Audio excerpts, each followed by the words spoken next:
And they should be live. Hello. I should probably put Twitch chat on, huh? I mean, if you really want.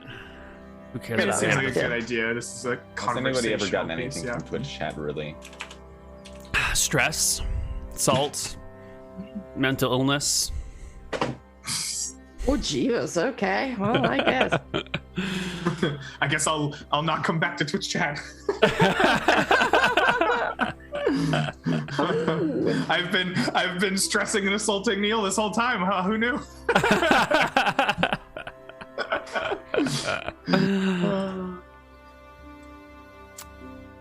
Yeah, I mean, I guess we already chatted about everything. Kind of should have probably left that for earlier. Well, let's recap. It's hot as balls too often. Sean and I don't like it. It's cooler now. We're happier. I have been laying in front of a fan watching Netflix. If you like cartoons, I have found one I quite adore. It is called The Owl House, and you should all watch it. The Owl House. The Owl House, yeah. That sounds cute. It's probably not on Netflix Germany with my luck. That's usually how it I don't Disney think Plus. it's even on Netflix. Maybe it is. Disney Plus. Is it Disney Plus? Yeah, I have a bunch Because of. Greg said he was watching Netflix, but turns out he's Netflix is the actually lying. Kleenex of streaming He was watching services. Disney Plus, everybody. So here's the the deal. same. I have all these streaming services, right? I've got like Netflix accounts and HBO Max accounts and this Disney Plus account and Hulu and other things that are not mine, right? They're all someone else's account that I'm logging into, and I just call all of that Netflix. Yeah, If right. I'm watching Netflix, it's just I'm streaming something. It's like I when your only have mom says, Netflix. "Stop playing the Nintendo," but you're really playing PlayStation. yeah, that's all. And you're Exactly. like, okay, I'll stop playing the Nintendo, and then to question you about it half an hour later, and that excuse absolutely does not fly. Does not fly. No. I did not ever brave that excuse. That sounded like a good way to get the belt.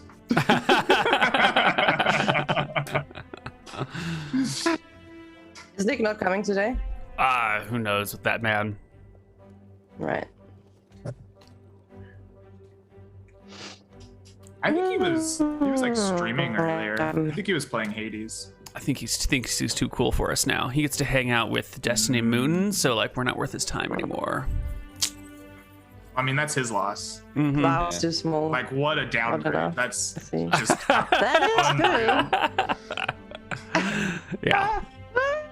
Oh my god. your I don't know if it's your camera just in general or on my end. It's like super freezy and it's hilarious. No, it's my internet. Don't worry about it. It's been like Okay. this all day. We have a rainstorm going on that started somewhere in the afternoon. So, and it's just my upload that is entirely in the bucket. And I don't understand why, but you know, such is life. Such is life. I don't think I've ever had like internet issues due to like weather. And it's always weird. I don't know if that's just because like I live in a state where it rains all the time, and the people who installed things are like, well, better make sure it doesn't break when it rains. I think it's more. I think really it's more that if the weather's bad, more people are in the house, and Oh, that okay. it That makes more sense. influences like electricity and other shit in here. Yeah,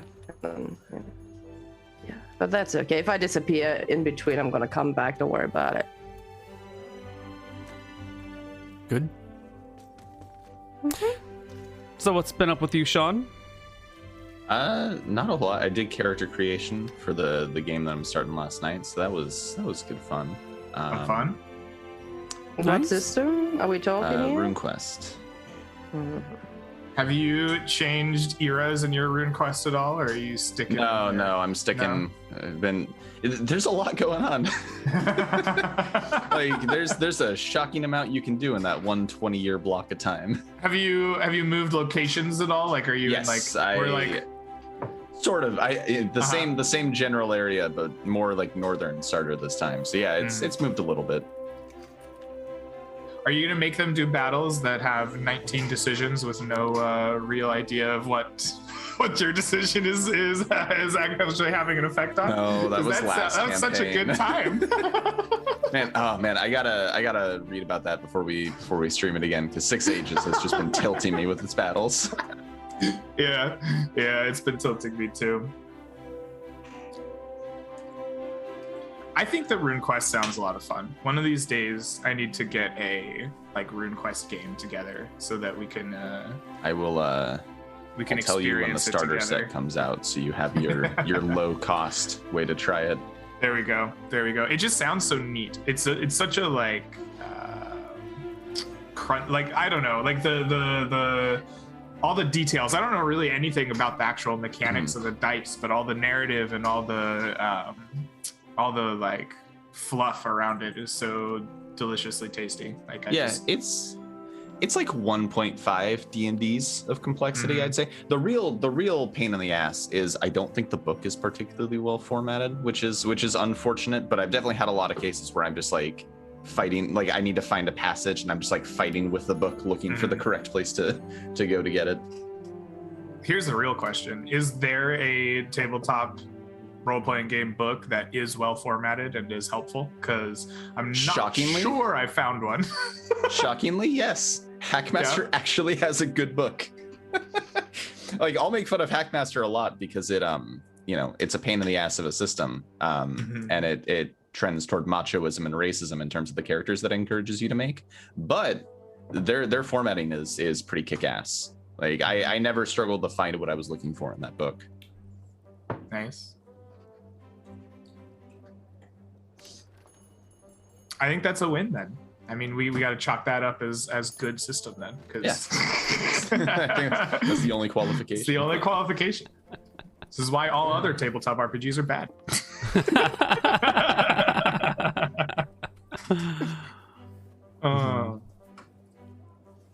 Other than RuneQuest, y'all been playing anything recently? A lot of Dota. None of my schmuck friends played Dota, so I played League of Legends instead. Yeah. Which you gotta pick one, right? Yeah. I wish I could have picked Dota, but You can't you're switch. saying that because you're playing League, but if I've played Dota. Like I got into Dota back when it first went into like the closed beta on Steam, and I've played it off and on since. Just like it was not the one that I committed to. And I actually played Dota before there was a Dota 2, now that I think about it. Ooh. How old school of you. Isn't that just called Warcraft? Yeah, the Warcraft 3. It is objectively better in Dota 2 because like the number of people who told me to kill myself in Dota 2 was like lowered by like a factor of 10. Like it was insane how toxic the Warcraft 3 mod was. I picked up Heroes of the Storm recently. Like not like it was a couple weekends ago. Milman and I played. Nice. I remembered that I really enjoy that game more than I thought I would. I need to maybe pick up a League or a Dota so that like I can scratch that itch. But I also learned there's like a rhythm to that game, right? At like when you start, you should generally be doing X, and then you should move on to doing Y, and then there's a team fight, and you should probably be there, or you get cussed at, and then you should probably be doing Z, and then like the game ending, and you should be doing the final shit. And I don't know that rhythm at all. And so I start the game and everyone is mad at me because I'm doing the wrong thing. And then I run. So I'm like, okay, I will go fight minions, then stop yelling at me. And then they're like, no, what the fuck are you doing? And then I'm like, I will fight the other team. And they're like, no, what are you doing? I'm like, I will go get camps. And they're like, no, fuck you. And I'm like, I don't know what to do. Yeah.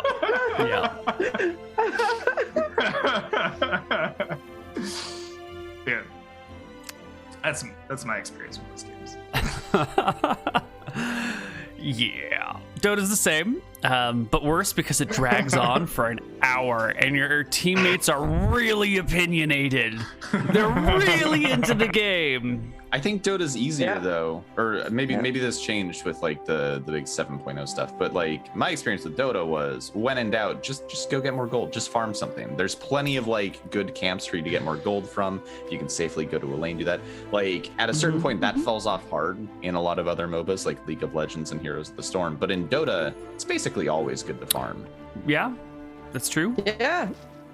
You can never go wrong with unless farming. you decide to walk high ground, like when you're supposed to be defending on high ground in base, and you decide I'm just gonna get a little more farm, just a little, and then someone pops up, murders you within 0.5 seconds, you're dead for 50 seconds, they rush base, you lose the game because you decided that now was the time to get that one camp, at minute 55. It's like, not always, not always. See, when you're playing Dota, you need Not friends who always, are guys. aggressively honest with you about what you're doing. They See, will let you know when you're wrong. I don't really want friends that are aggressively honest with me about what I'm doing. I want friends who are willing to boss me around, right? That's what I want. I want somebody that knows vaguely what they're doing, and they're like, Greg, go here, do this. Greg, stop that, go here. Greg, fight with me, damn it. Greg, come here now. We're getting this, do this. And then I'm like, yes, will do. All right, I am helping.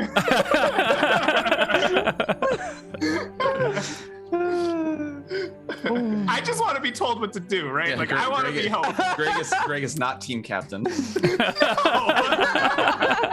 I am a willing servant, and I will make it happen, right? Let's go. What does the team need? I will do something. I will try my best.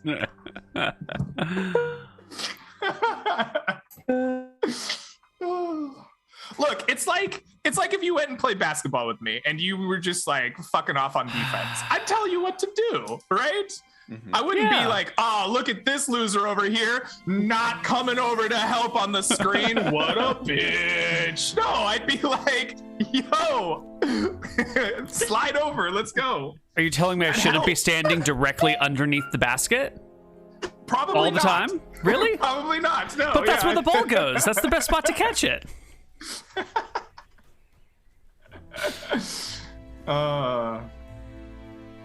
I feel like that's the experience I get in a lot of video games. It's very hard to learn them in a competitive setting. Wherein maybe it's something about being there live and physically doing it, but when you're in a competitive setting and you miss a rotation in a basketball court, it's obvious and it's very easy to correct. It's hey, you weren't there, be there. Right?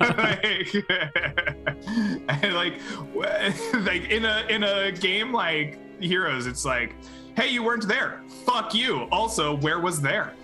Where was I supposed to be? There's definitely a lot less team spirit in MOBAs, and I guess just video games in general. People are a lot quicker to I don't know how this, I don't know what basketball was like for you, but in baseball, you don't go off on your teammates, right? Generally speaking, you even avoid giving criticism during the game and you save it for after, because it's usually not helpful. There's a big sense of keeping camaraderie going, because that's more important than getting shit off your chest, and that does not happen on the internet. There's a difference between getting shit off your chest, I feel and then constructively being oh yeah, hey. I've had people give me mechanics advice and stuff during games before, but if somebody's frustrated with your plays at shortstop, they keep that shit on lock. There's a difference between being oh my god, Sean, you suck. Why do you consistently miss this rotation? And being hey, when that screen comes, I need you to put 1 foot in the paint. Yeah, I think the probably the better way is if you can give a clear mechanical advice. That's usually oh, I think you're pulling your glove up before you get this grounder, and that's why it keeps going under you. That's good advice. Whereas, yeah. Although, to be fair, if you miss a layup, we are all gonna clown you. That just comes with the sport. Oh! I was going to proceed to clown and then realize that might not be safe for Twitch. Yeah, Twitch, you guys are unsafe. You are too immature to handle Greg's clowning. I learned from... Starting in October, when OnlyFans bans all sex, you can find Greg's clowning on OnlyFans. You can pay money to have Greg yell at you. He'll tell you what you're doing wrong in your life. Oh, that would be fun. Greg the Dominatrix. That was a bad layup. You've been a bad boy. How hard do you expect that to just completely tank OnlyFans as a website? Probably pretty hard, but I'm just look at Greg. It's just broken. I don't know. I imagine it's gonna do it pretty bad, but I don't actually know enough about OnlyFans to really. I just know enough to make jokes about it, but I've never really looked into their business model. Point with it, though, is like if they're trying to broaden their market by moving away from pornographic materials. No, that's a credit card issue. Right. Yeah. That's. But like, at a certain point, you have to recognize that like this is an existential danger to your company. Because when people talk about OnlyFans, right?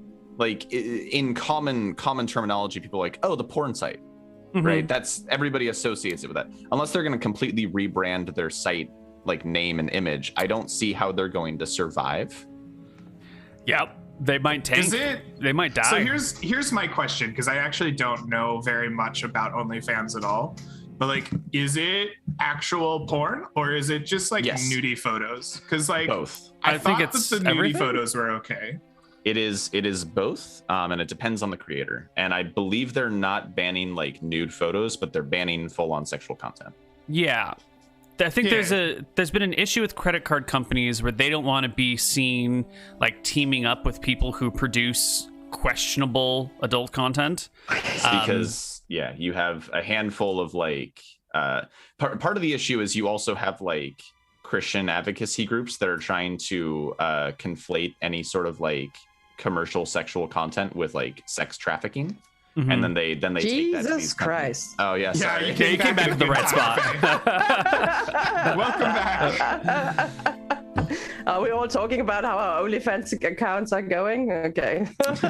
We made some good OnlyFans jokes about Greg yelling at people, and here we are. Now they're kicking me off the site. Yeah. I see. Kicking you off, huh? Well, everyone, quickly get on that Sean OnlyFans. Yep. Get that last month time only. Yep. Only another month and a half, guys. You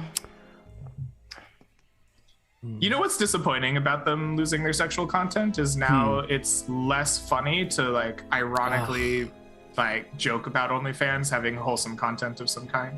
Like it would be really funny while there's like still the full OnlyFans experience to have like the Sean Beard OnlyFans.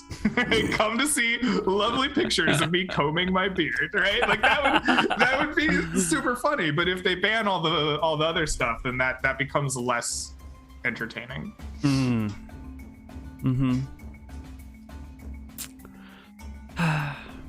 This is why we can't Rescue have us, good Faye. things. What should we talk about instead? Save us. Why me? No, I don't think that's a good idea. Oh no. No, I have nothing. I'm not prepared for today. Sorry. Our power went out for about an hour yesterday. It was unusual. Romantic. Oh. It was middle of the day, not romantic. Not romantic.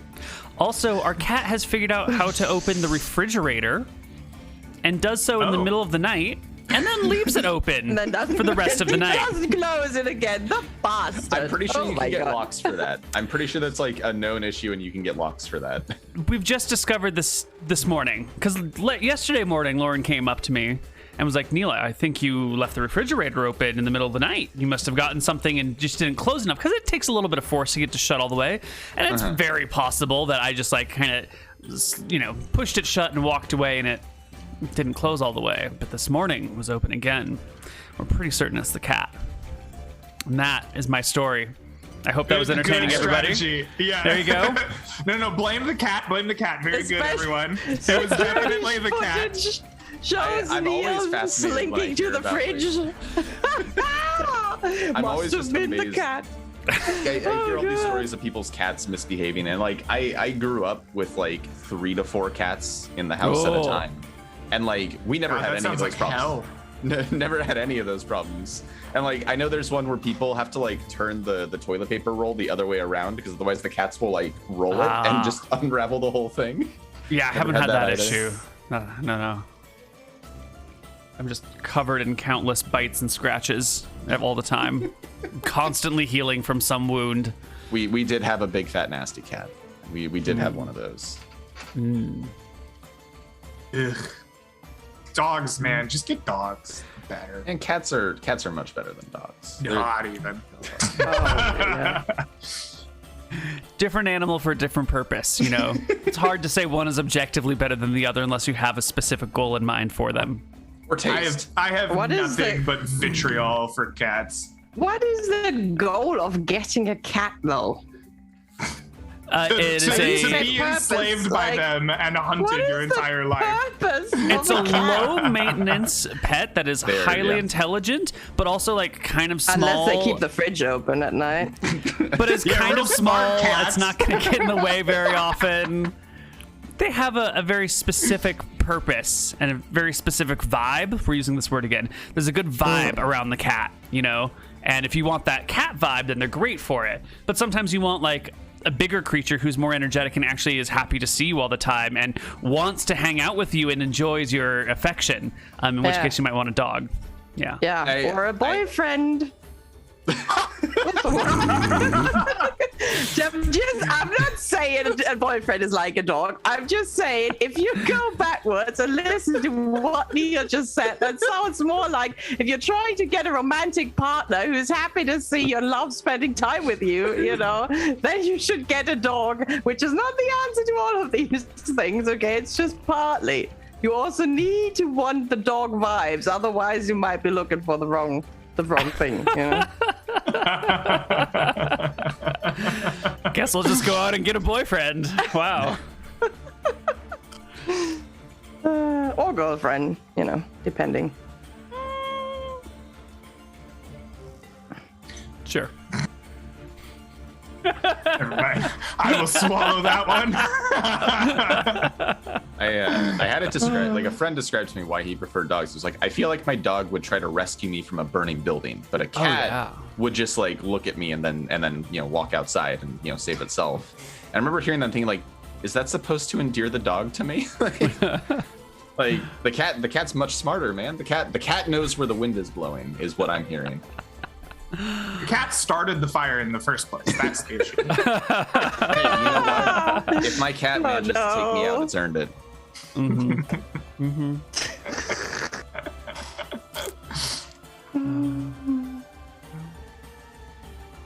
Well, we are ostensibly a Dungeons and Dragons show or tabletop show. Are we, though? Oh, Who oh knows? yes. Should we discuss some tabletop? Yeah. Does Greg have a prepared list of tabletop subjects for us? I'm pretty sure Greg made a document that has just a whole bunch of things on it. I do. Yeah. There's got to be like an encounter table that he's made that he rolls on for what we talk about next. All right. So I have options. So the last time we did this, we talked about like Wait, I'm different sorry, Greg. proofs- I'm so sorry. Can we address the comment in chat that says, as a vegan once told me, dogs are pleasure slaves, cats are life partners? Cats are not life partners. Cats are like death pactees. Cats are like, I'll be with you until I kill you. Just wait.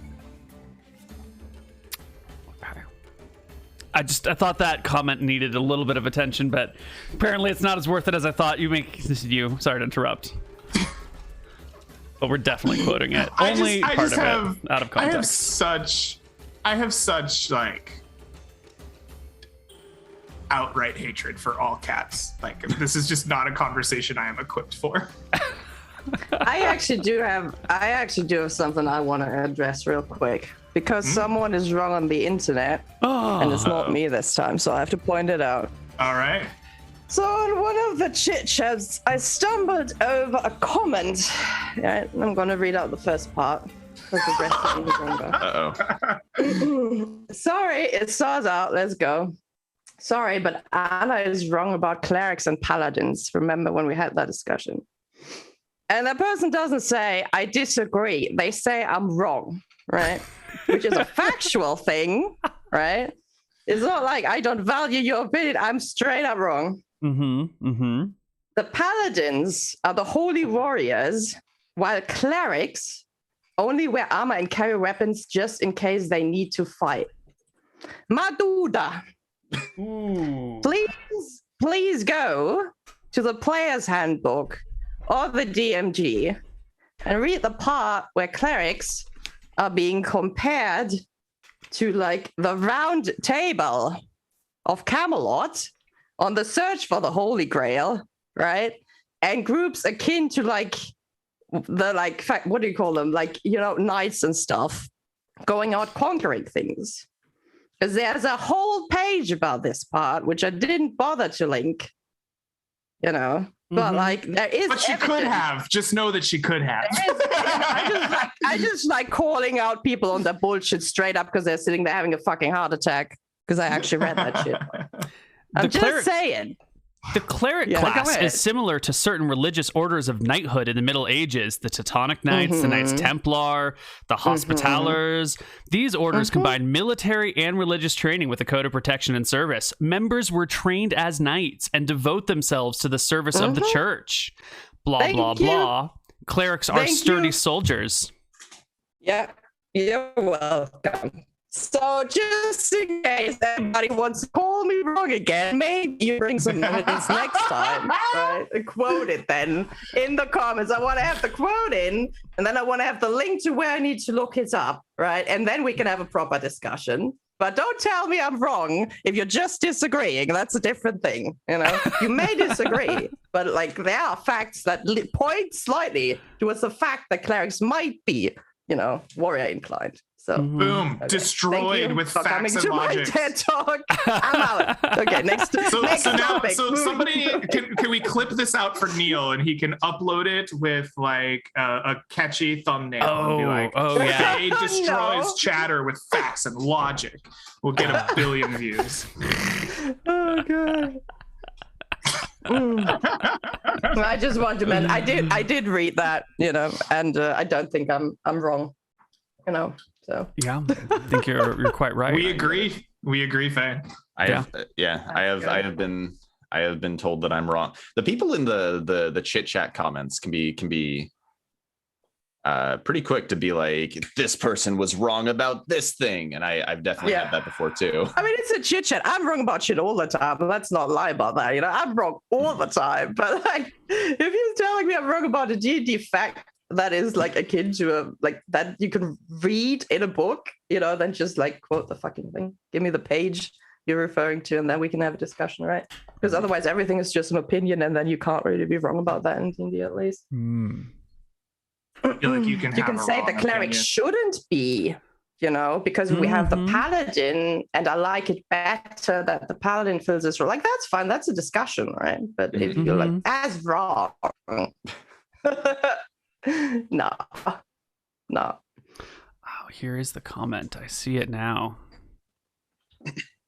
The one that confused me more was like, I don't know how many chit chats ago that was like, great. I love being called uncreative for an hour and a half or something. I was like, I don't feel like that was the point. My favorite comment ever got deleted from my audition for Hardcore Heroes. No! Yeah, the guy who posted, this guy has a very annoying face, but most of all, hair. It was my favorite comment, but it got deleted. I'm sad that got deleted. You kept bringing it up.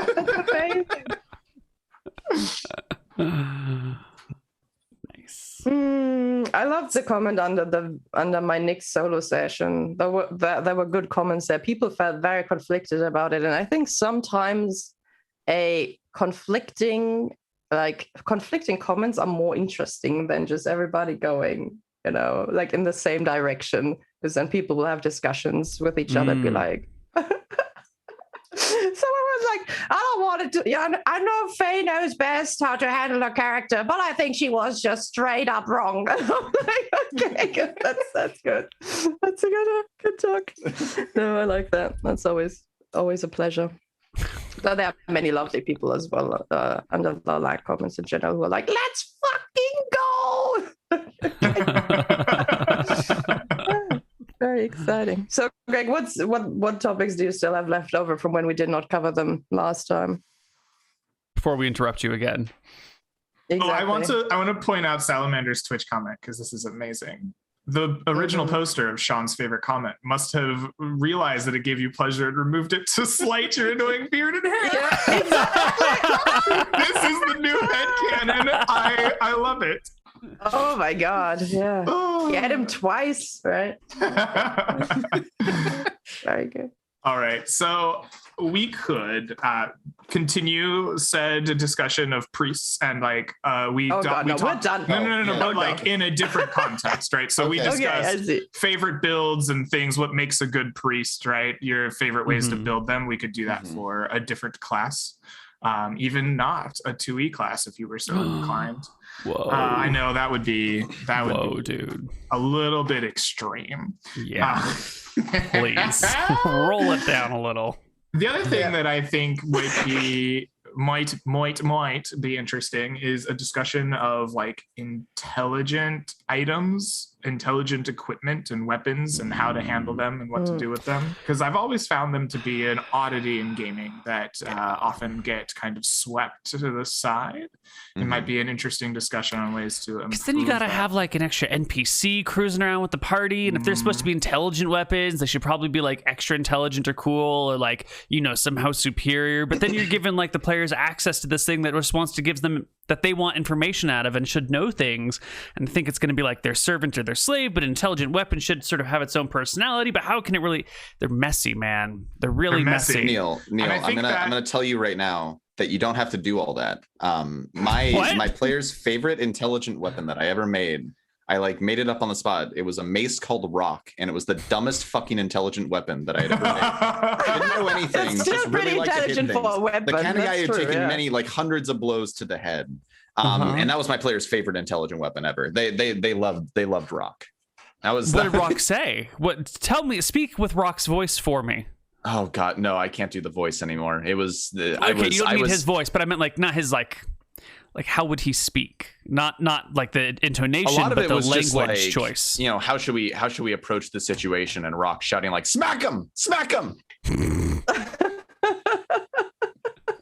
I can't do the voice anymore because I was like 17. I now when just did want it. the Hulk, you know, the Hulk soul put into one giant mace. I think that would be fun. It turns green when you start attacking, you know. Adamantite. It doesn't shed light, it just turns green. Oh, that'd be. You won't like my mace when it's angry. Yeah, exactly. Oh no, a green mace! Oh no! Oh my! It doesn't get bigger or Like anything. you can tell when you've almost pissed this cleric off to blows. It turns green when the cleric is angry. Exactly. Yeah, that would be so cool. I'm gonna write that down. That was my idea. I think that discussion also bridges into just NPCs that are around the party for any significant period of time, right? They should be set on Because that fire. is hard to do. Yeah. I think so. I actually have something to say about this. All right.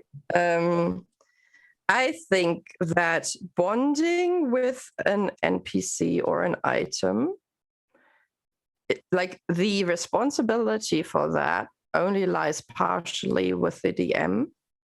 And there's only so much you can do to motivate players to interact with the item you've given them or the NPC that's around them. And sometimes they just don't care, but it's not like you failed as a DM if you can't make your group care. You know, sometimes they just don't give a fuck about whatever John from the city guard who you've recently adopted, right? So I think it makes a lot of fun if you have people who interact with these NPCs or new party members or those sentient weapons. But part of that responsibility does lie with the players. And you can get fun out of it, but as a player, you will have to pick up the slack and actually, you know, do that. So yeah, that's my 2 cents about that. Okay. So your solution is put them in your game, and then when the players ignore them or get forgotten about them, shame your players. Be like, you did not engage with my NPCs, naughty. I was gonna say more just like let it be as important as the players want it to be. Yeah. Or that, you know, it's also a possibility. Should Shame intelligent them a little bit, weapons you know? be able to sort of control themselves? Like, if you have an intelligent sword or mace in your hand, should it be able to refuse to fight or redirect attacks or even fight back against the person? Or are they entirely like slaves to their holder? I really like that idea. Sorry. I keep cutting you off, Greg. Go for it. No, go for it. I talk enough. One of my favorite intelligent weapons in media was from Journey Quest with the Sword of Fighting. And that thing is like verifiably insane. And it spends probably like half of the show that it's in just like refusing to fight. Like he can't pull it out of the scabbard. And it keeps trying to get like the person who holds it killed because it's a crazy person. And it's great. It's one of my favorite ones. It's like a huge problem, but when it does decide to go nuts, it like kills an angel, kills a whole bunch of orcs. Like it's incredibly good at fighting to the point where it can almost handle a battle on its own, but it's more of a detriment than an asset. So as a cursed weapon, yeah, I'd say an intelligent weapon that just wants to screw with you is a good idea. But like, let's say you piss off your intelligent weapon, you know, it says, you know, let's go smash that thing. You're like, no, now's not the time to smash.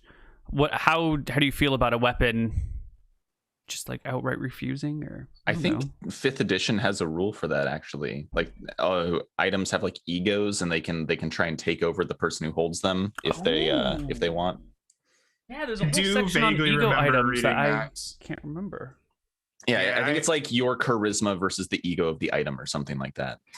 I'm less a believer in like the item taking over via like ego like that. Right? Yeah, like, I don't think I'm less of a mind control person. I'm more like it controls whether it can be drawn, and it can maybe control itself to a certain extent. I think that could be fun. I like the idea of it like a sword refusing to come out of the scabbard type of thing. I think that's pretty neat.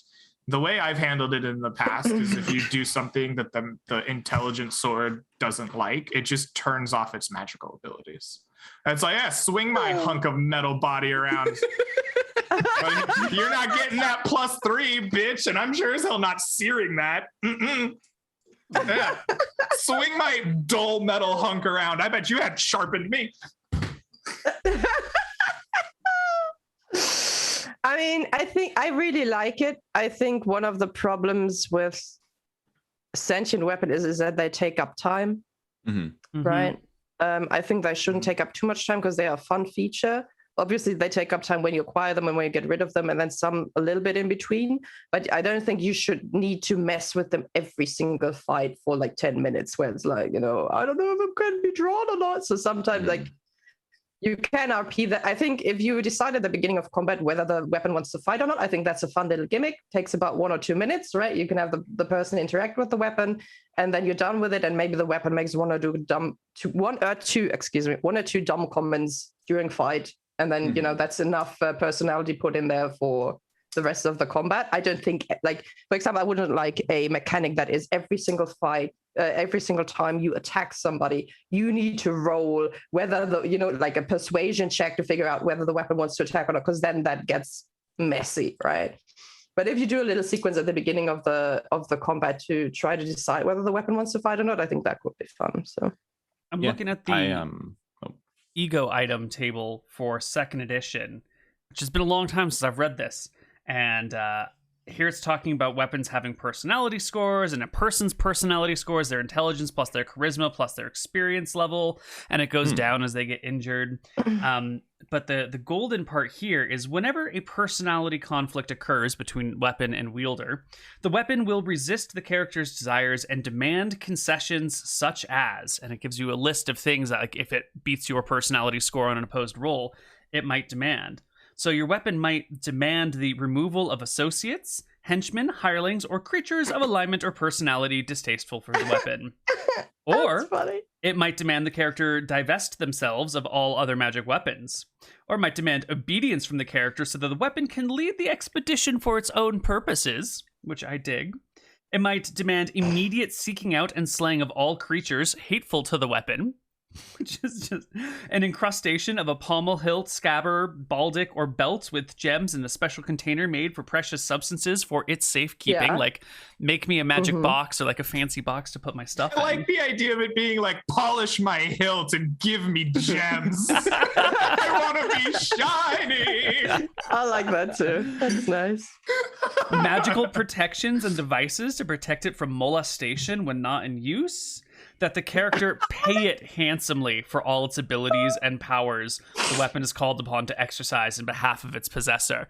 Oh, you want me to kill that ogre? Give me 5 gold. You have to hold the gold for me, but give me 5 gold before you kill that ogre. What if you I have say to when we spend it. What if you have to bribe the weapon every time before combat to use it? You know, if you know would be fun. you It's have getting to a lot like bribe that, it. that one Final Fantasy summon.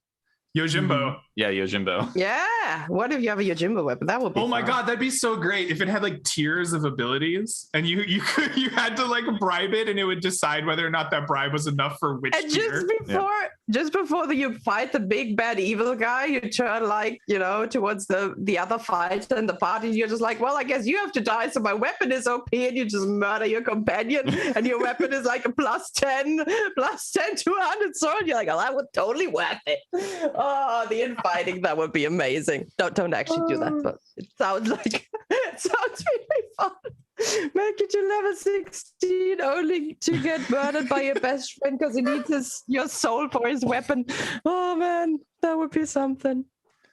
I really like the idea of the like bargaining with your weapon, like giving it money for whatever reason. It just like maybe it has, oh my god, what if it's a weapon with a spirit in like some other plane attached to it, and then like you have to bargain with the weapon. You're like, it's like, I want 1,000 GP worth of diamonds, and it just goes into another like a portal into another dimension. There's some wizard doing diamond shit, and then he has, I like the idea of it being like intermittently rewarding. Like 1,000 GP sometimes gives you a +5, but sometimes it gives you a +1, and it's like weighted a little bit to give you the +5. So like you're giving it you're like, here's 1,000 GP, come on, and it's like, and today you get the +1. I do like the idea of the tiers are like the table you roll on for the bonus, right? Yeah. But I also want to point out, like, every time like you think you know all the stuff in second edition, you like find that one random like passage from like that you read once like 20 years ago. It's like, that's a really good set. I actually really like their write up on like the ego items and their conflicting personalities. Like that's, it's interesting. ADD is a mess, but man, it had a lot of charm and character to it.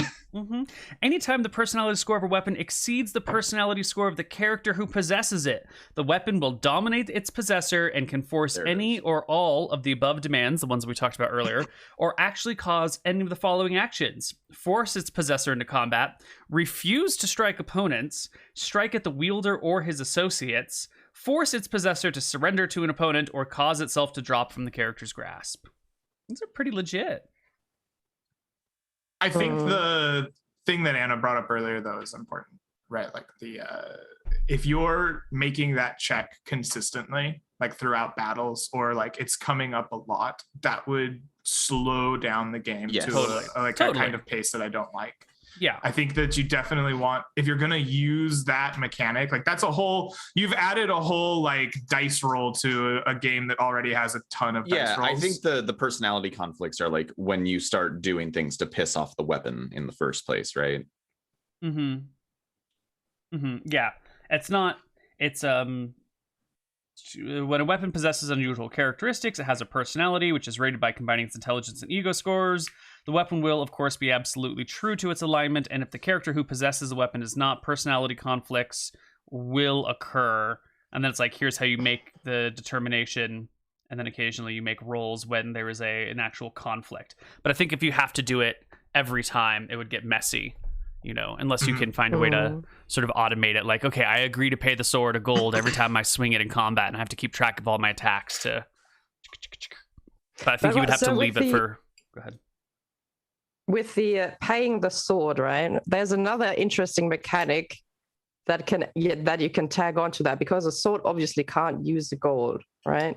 Of course, you can say the gold gets consumed, but you could also say well, the sword comes and demands like a nice chest with gems on it, right? Mm-hmm. And says that you have to give it gold and gems for later. So you're walking around with a bag of holding or a chest that holds all the money that belongs to the sword, right? Mm-hmm. And now you are giving up gems and putting them in that chest so the sword fights for you. But then over like a long time of adventure, you accumulate a lot of wealth and treasure for that sword, right? And there might be an imbalance at some point, which is like, but there's now so much gold in this chest of the sword, and we might need it at some point in time. So you might have to, start pickpocketing your own sword, or try to persuade your sword into giving some of its wealth back. Oh man. Or the rogue of the party makes off in the middle of the night with the chest filled with gold that belongs to the sword, and now you have to hunt it down because the sword's on a crusade, right?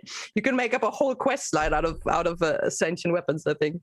Oh man, they wouldn't. If I ran this, the party would not have time to accumulate that much money. The sword would be having you build shrines in its honor all over the place. Oh, I would have it go to bars and have a good time. Be like, okay, you and I, buddy, we're going to the bar tonight. We're gonna have ourselves a great old time, and you have to put down your sword on the counter. Does it just enjoy sit there? Yourself? It doesn't do anything. It's just like the sword's on the counter, and you're having a drink over the blade, like you're oiling it. You aim the sword down someone's mouth and pour booze down it into people. Down the fuller. Yeah. Nice. The sword's fun at parties. Yeah. You guys are more imaginative than I am, I feel like, because I would have just been like, the sword requests to go to the blacksmith and get polished up real nice or sharpened or something. That's good too. It works. Polish me, baby. Polish me before we enter combat. Like that. That's right. Get out the good oil. Oh yeah, rub it in there, Greg. See, and this is why you don't want Neal to be a sentient weapon. Yeah. You really don't. Excuse me, I play sentient weapons every day, every week. It's fine. I'm sure you're very popular. You're making fun of me again.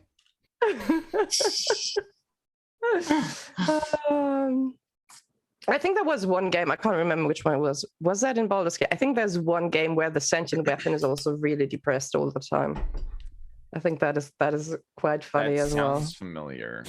I can't remember. I think that was in some game where the sentient weapon is like a real, I guess I'll try and stab the ogre, but I'm not very good at it. Hitchhiker's Guide to the Galaxy.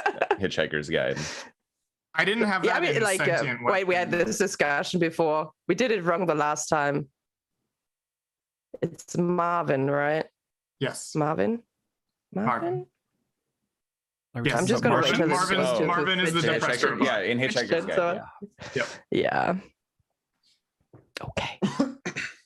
So I never had it as a sentient weapon, but I had a player character roll in a 4061 5e game. Like a character with no skill over an 11, right? They were like just this awful character. There are negatives everywhere. So they played a deep gnome. And oh no, that's already hilarious. Okay, let's go. They played a pathetic deep gnome, and they played a bard who was just terminally depressed.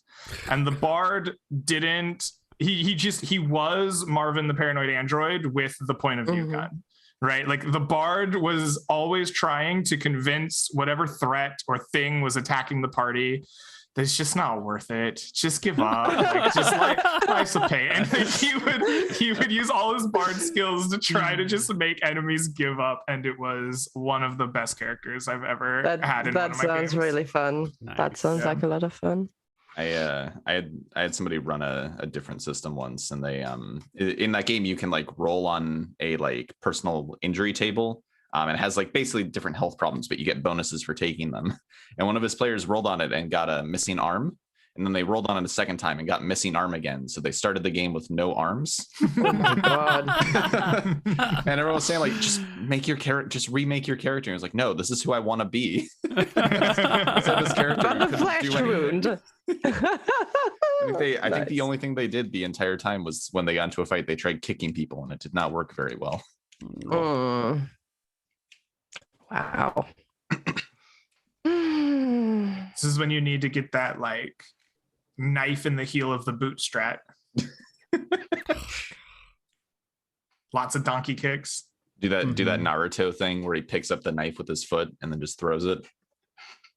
Oh, I was thinking more like attached to the boot, but yeah, that would work. Monkey toes. That's what he needed. He needed an adaptation for monkey toes. That was from like the early Naruto when they still like tried to make the show somewhat clever, as opposed to just I make my blue ball bigger and blow up everything. Yeah, but it's anime. We just want big blue balls, right? Like that's the Dragon Ball. That's the Dragon Ball strategy. Just bigger, bluer balls. Oh, for the love of Christ.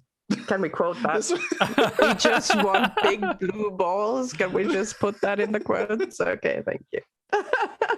I feel like it's a tried and true strategy. Like there's hundreds and hundreds of episodes of bigger, bluer balls. See, DBZ had it even better though, where Goku gets everybody to chant Satan to empower his spirit ball. Ooh, wow. It's one of my favorite things. Oh my god. You just have this like quiet background like Satan. Actually, on the topic of items again, because I just thought about it.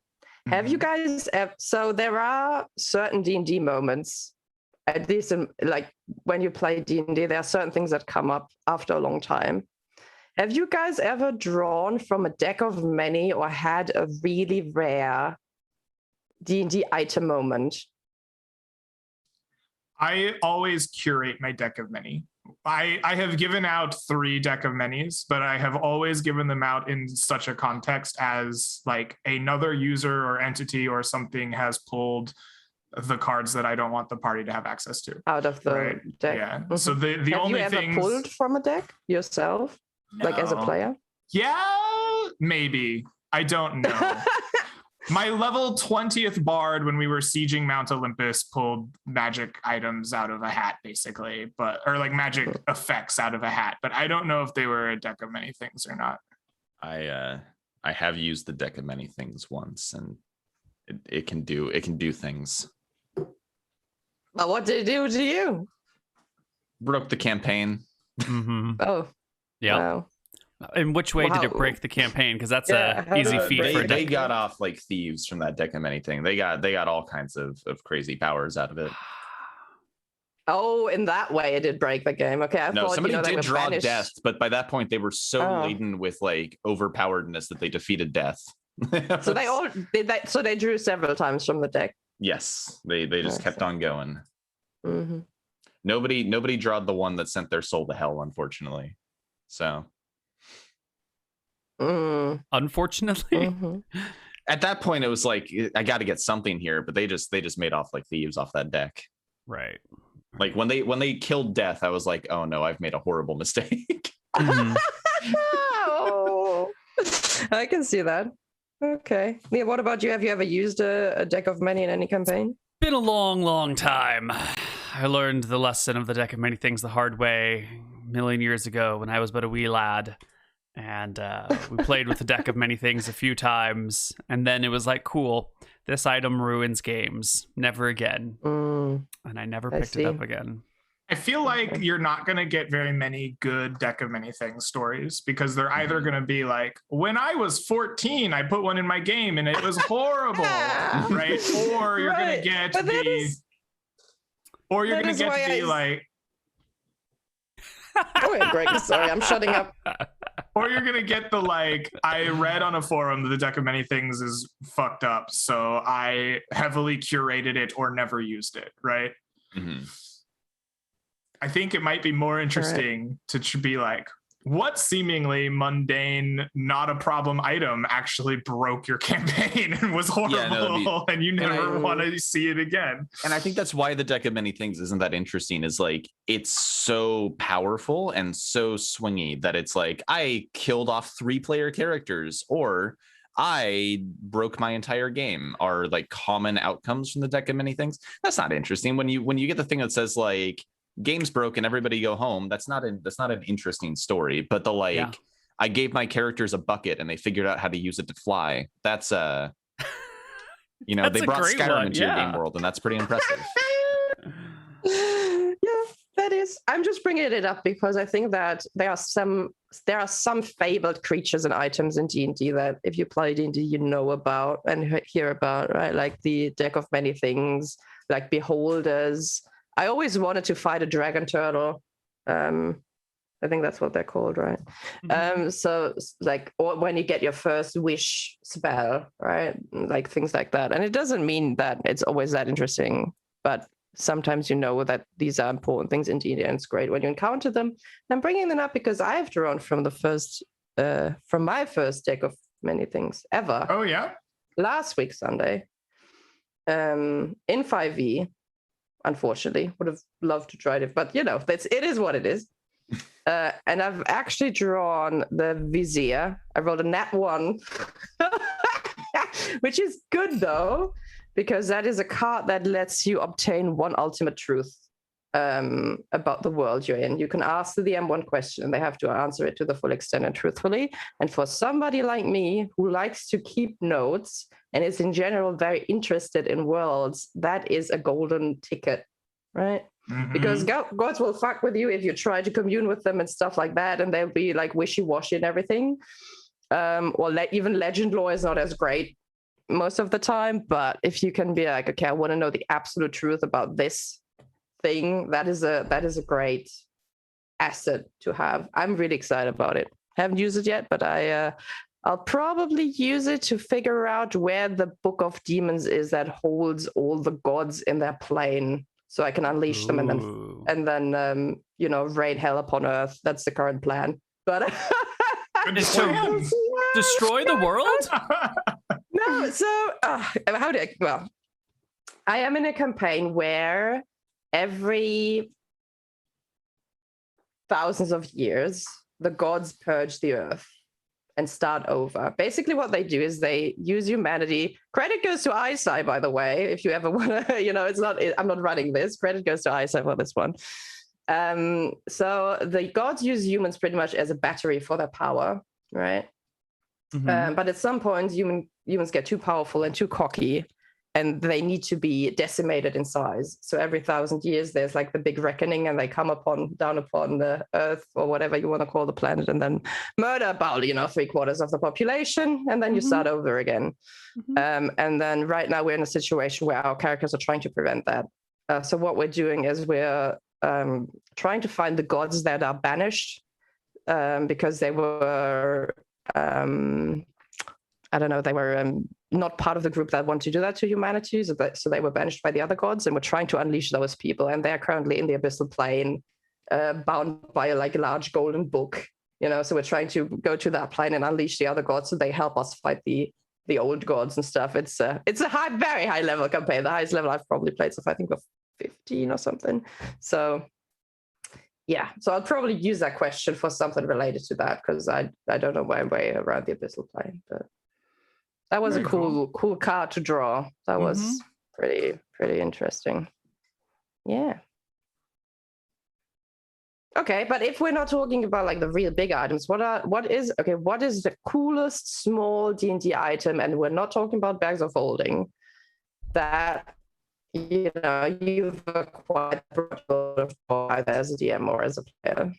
I think one of my favorite items that I made was has anybody else here? Oh, Greg, you played Dragon's Dogma. Did you ever find fairy stones when you played the game? No, I did not find one. Okay. Unfortunately. So fairy stones are basically magic rocks that you can use to teleport, and they're kind of limited in where you can go in that game. You have to send them to there's waypoints essentially that fairy stone can take you to. But I ported over the concept of a fairy stone into a game, and then they were rare rocks that you could find, and then we give you limited access to teleportation. So in a pinch, if you needed to teleport a group of people, you had a fairy stone available, and that was a fun thing to create. I feel like it's got a lot of potential use, but on account of being a consumable item, it's just a fun one that doesn't really break the game, but does give your players some interesting opportunities.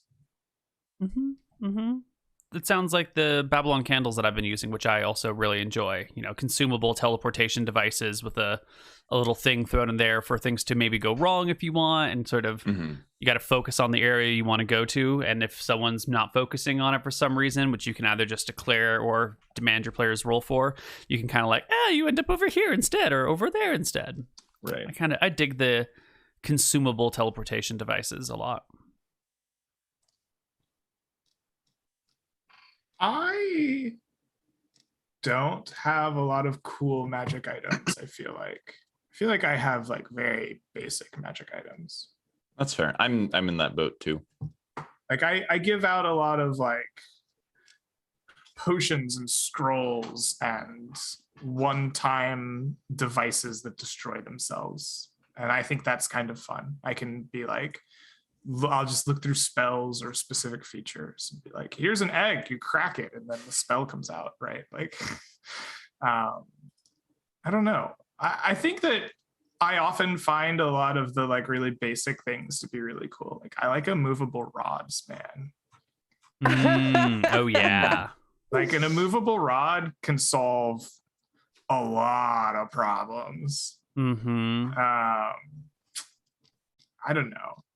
I feel like oftentimes if I think up a really cool item, it gets like lost or ignored for like, hey, there's a sword, it has +3 on it.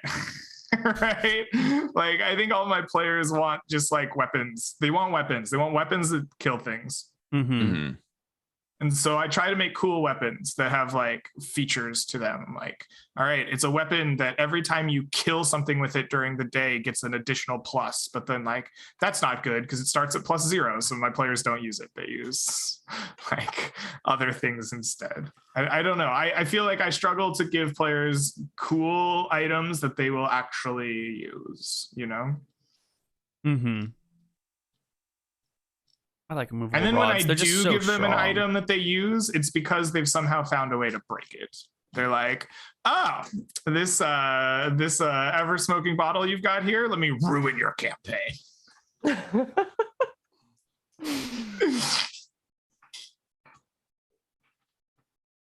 I don't know. I'm going through my notes. I'm trying to find like the magic item I like the most. Sandbar was a fun magic item, but that was mostly because Millman's an idiot. We love Millman, okay? We love yeah. Millman's We love Millman. my favorite idiot. He's fantastic. He's great, dude. Yeah.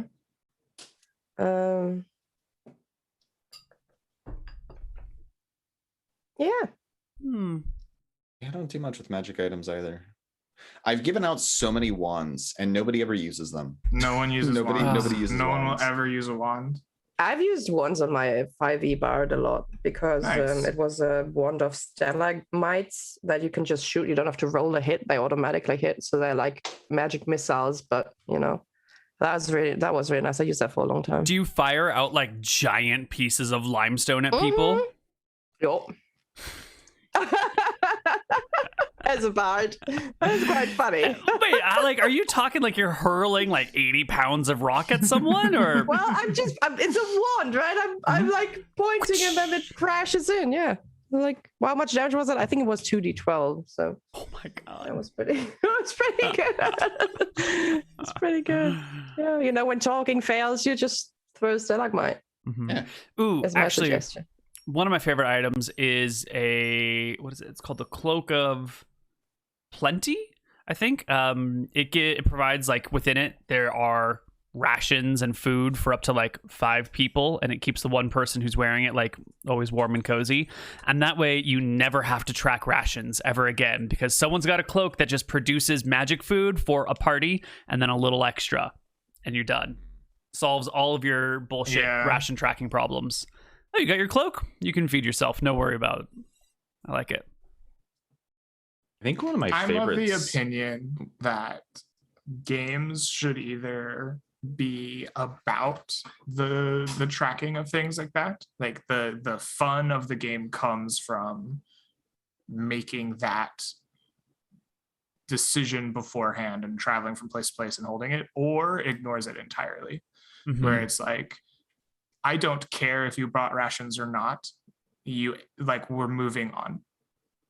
Right. Mm-hmm. I almost feel like there's only really two ways to play, and it's like, I don't give a shit if you have rations. We've traveled, we've gone to a place, you found a way. If you ask me the question, I'm going to hand wave it. It just doesn't matter. We're not engaging that pillar, or it becomes the fun. Like, the game is, you are traveling from here to there. It's going to take you 17 and a half days exactly, and each hour and day and minute you're losing resources along the way. How do you get there, right? Mm-hmm.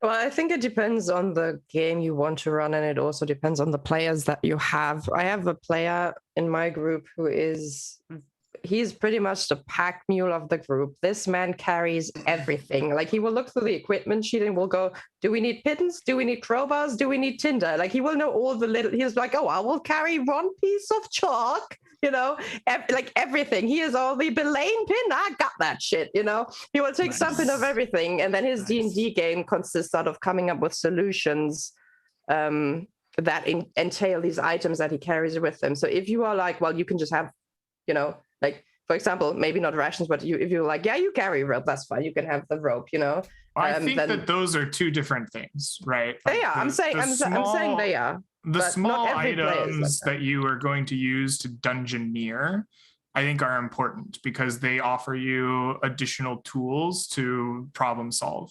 Food does not offer you additional tools to problem solve, except in the I throw my dried meat at the giant 6-headed hydra. Does it eat it and leave us alone? No. Right. But it does take time up with tracking stuff as well, right? That's what it does. Sure. But I think that's on a single player rather than a group, right? When you track rations, it takes the whole game and says, no, right? We're going to stop and we're going to deal. We're going to spend with this 2 hours of this session trying to figure out how much gear you're carrying. Okay, whether it's 2 hours, whether it's 5 minutes. Because we went over the top with Fro. Okay, we tried a little too hard. Whether it's 2 hours, whether it's 5 minutes, whatever it is, whether it's 30 seconds, the game stops at that period of time to do something else, right? Which is why it needs to either become a game in and of itself so that there's still fun to be had there, or just ignored. The tracking of individual items, like, do I have rope and pittons and a bag of flour and, a walking stick, right? That does require tracking, and it can slow the game down a little bit, but it's on a single player, right? It's on that person to kind of do. And as they're doing that, the game can kind of slide along and continue until they're ready to catch back up. I don't know if I agree fully that you have to take that binary thing, because you can have the game where rations are mostly not worried about, but then you've got the big desert that the players are going to have to traverse at one point. And once they start traveling that desert, they're going to be traveling for longer and in places where they don't have opportunities to forage. And suddenly tracking those resources becomes a lot more important, and latening things becomes a danger. And then suddenly the desert is this thing that traversing has a barrier of entry in of itself, right? And you have to actually think about the logistics of your travel. I think you can create barriers in the game through that. Yeah. And you can mix up the campaign a little bit if you want to, right? You can put some, you can be obviously, I think you need a disclaimer. I think it's unfair to send your group in and be like, well, now survival is an issue. You hadn't thought about that, had you, huh? You don't send the players is your tent lined with fur? Because you're going to be cold as fuck at night. It's something that you need to telegraph before it starts. And you can talk to your group about, be like, are you interested? And then you set it up. You're like, okay, we're going to give you a caravan party sheet. Right. And this is where the stuff goes on. You need to set that shit up, because you don't just imagine that it's going to happen by itself, because it won't. If you set it up properly and you telegraph it, then you can start doing the survival part and see if people are enjoying themselves. Right. Yes. I think that is possible. And then. Yeah, absolutely. You don't send the party into the desert. If they start walking in, they miss every single sign you give. You have the NPC run up hey, what the hell are you doing?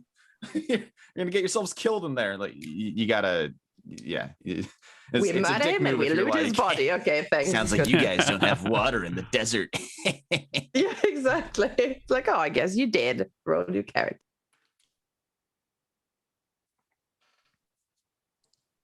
Mm-hmm.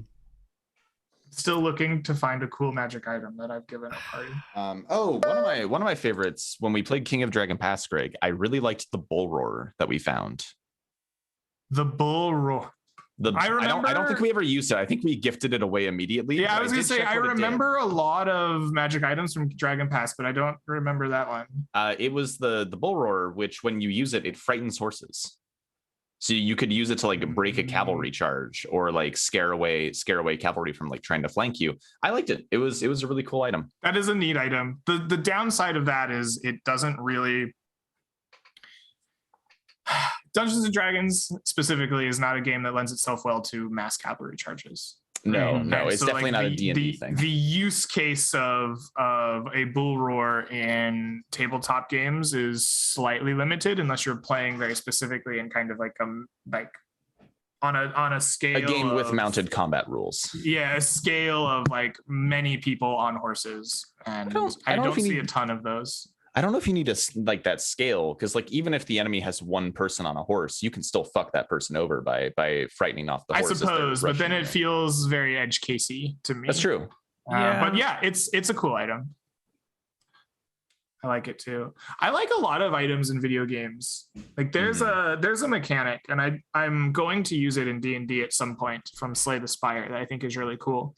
There's a relic that will give you basically immunity to the first time you take damage, and then it goes away, and then the next time you take damage you take damage normally. I think I have not figured out the way to implement that yet, but I think it's really cool. You just like you have this like, I don't know, some kind of like like arcane shield or eldritch abomination that's like fueling from your life force and takes damage for you or something, and then like you just get a freebie. First time something happens to you, you just get a freebie, and then it's gone. Like, and in Slay the Spire, it comes back once like every fight, and I don't know how much rechargeability I would want to give it in D&D, but like, like I think that's cool, right? I think that's cool. I think there's a lot of interesting use cases where you could just be like, I'm gonna tank that dragon breath. Right? Or like, oh, ambush, I don't care, I'm good. Like I don't know, like there's some interesting things that you can do with that. I think that could be like fun, and I think that there's a lot of things in video games that are similar, right? Where like a single mechanic in a video game might be a cool thing to try to implement in a D&D setting. Yeah. Like in video games, like passive armor or passive damage or passive energy is a thing that you can kind of like generate. I think being able to generate like one AC around as long as you meet a condition or something might be cool. I don't know how I would implement that, but it's like if you do X, you get +1 AC this round until like next round, and then you have to do it again. Or like maybe you just incant your spell and it's just like you just get that. Or like maybe it's temporary. I don't know. And like with generating passive stuff seems like a mechanic that is not in Dungeons and Dragons that could be cool to steal from a video game. I find myself thinking about that type of thing all the time.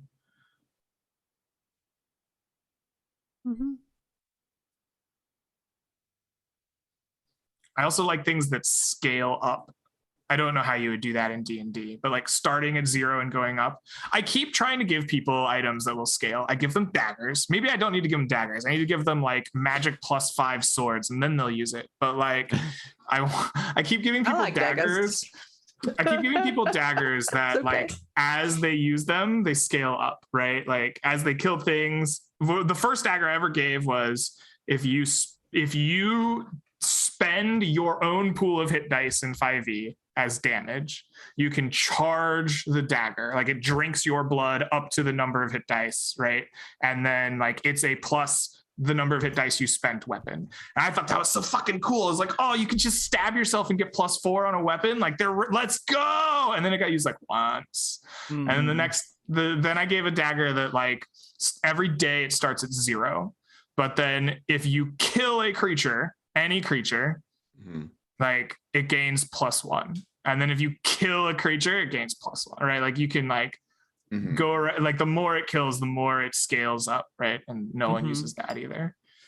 Do you have to do the finishing blow for that, or can it just be a party? But as long as you attack, you have to kill. I see. I don't know. I know about the scaling weapons. They've just never really drawn me much. Yeah.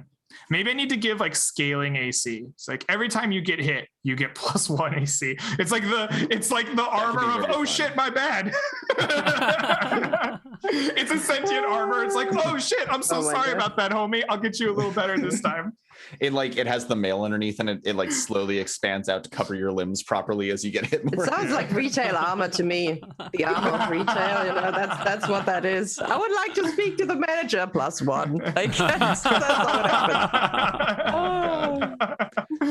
That one thing that I posted, the like, I want to speak to your manager. I'd like to speak to your mother. That's been stuck in my head ever since I showed that to you. Yeah, it is really good. It is really good.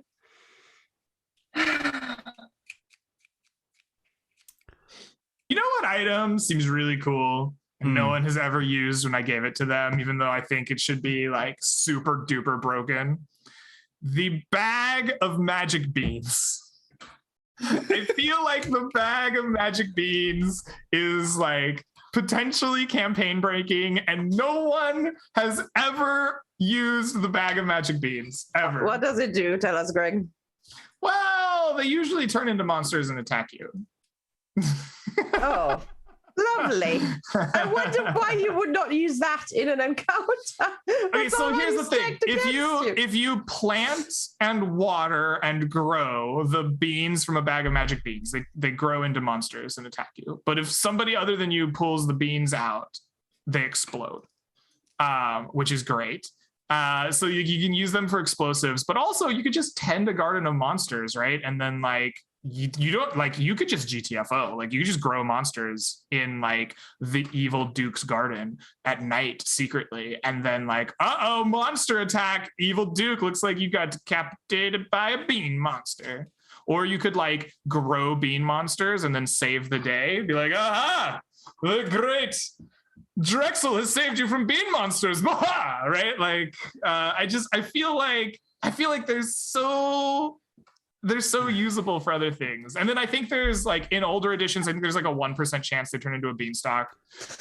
A wyvern grows instantly and attacks. Its sting is a javelin of piercing. An ice storm strikes the area. These are the magic bean effects if you plant them. A hole opens in the ground. A purple worm or Djinn ring can be below. Jesus Christ. I wonder why nobody plants those. I just feel like they'd be so useful. Purple worms are the real nasty ones, right? Oh my god, the armor of I fought one of those. They are bad. Purple worms are bad. Guys, Salamander has created the greatest armor. I'm putting this in one of my games. This is the armor of pay to win. Every time you get hit, an ad for +1 AC pops up, and you pay 10 GP per AC for this encounter only.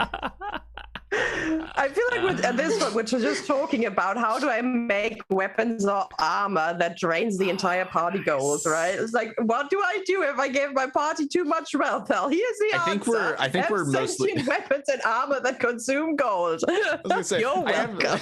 I have enough freemium bullshit to deal with in real life. I don't need that in my game. Oh, lovely. Make them pay tax is the answer.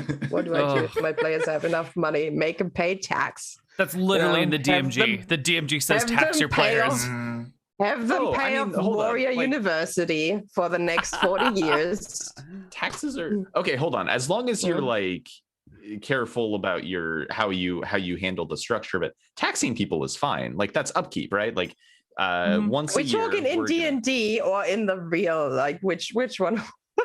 in role-playing games. Like Right. you go once a year, like in terms this is for like upkeep on your weapons and your armor, for replenishing any materials that you need, and for paying taxes to like any sort of local governance that you live under.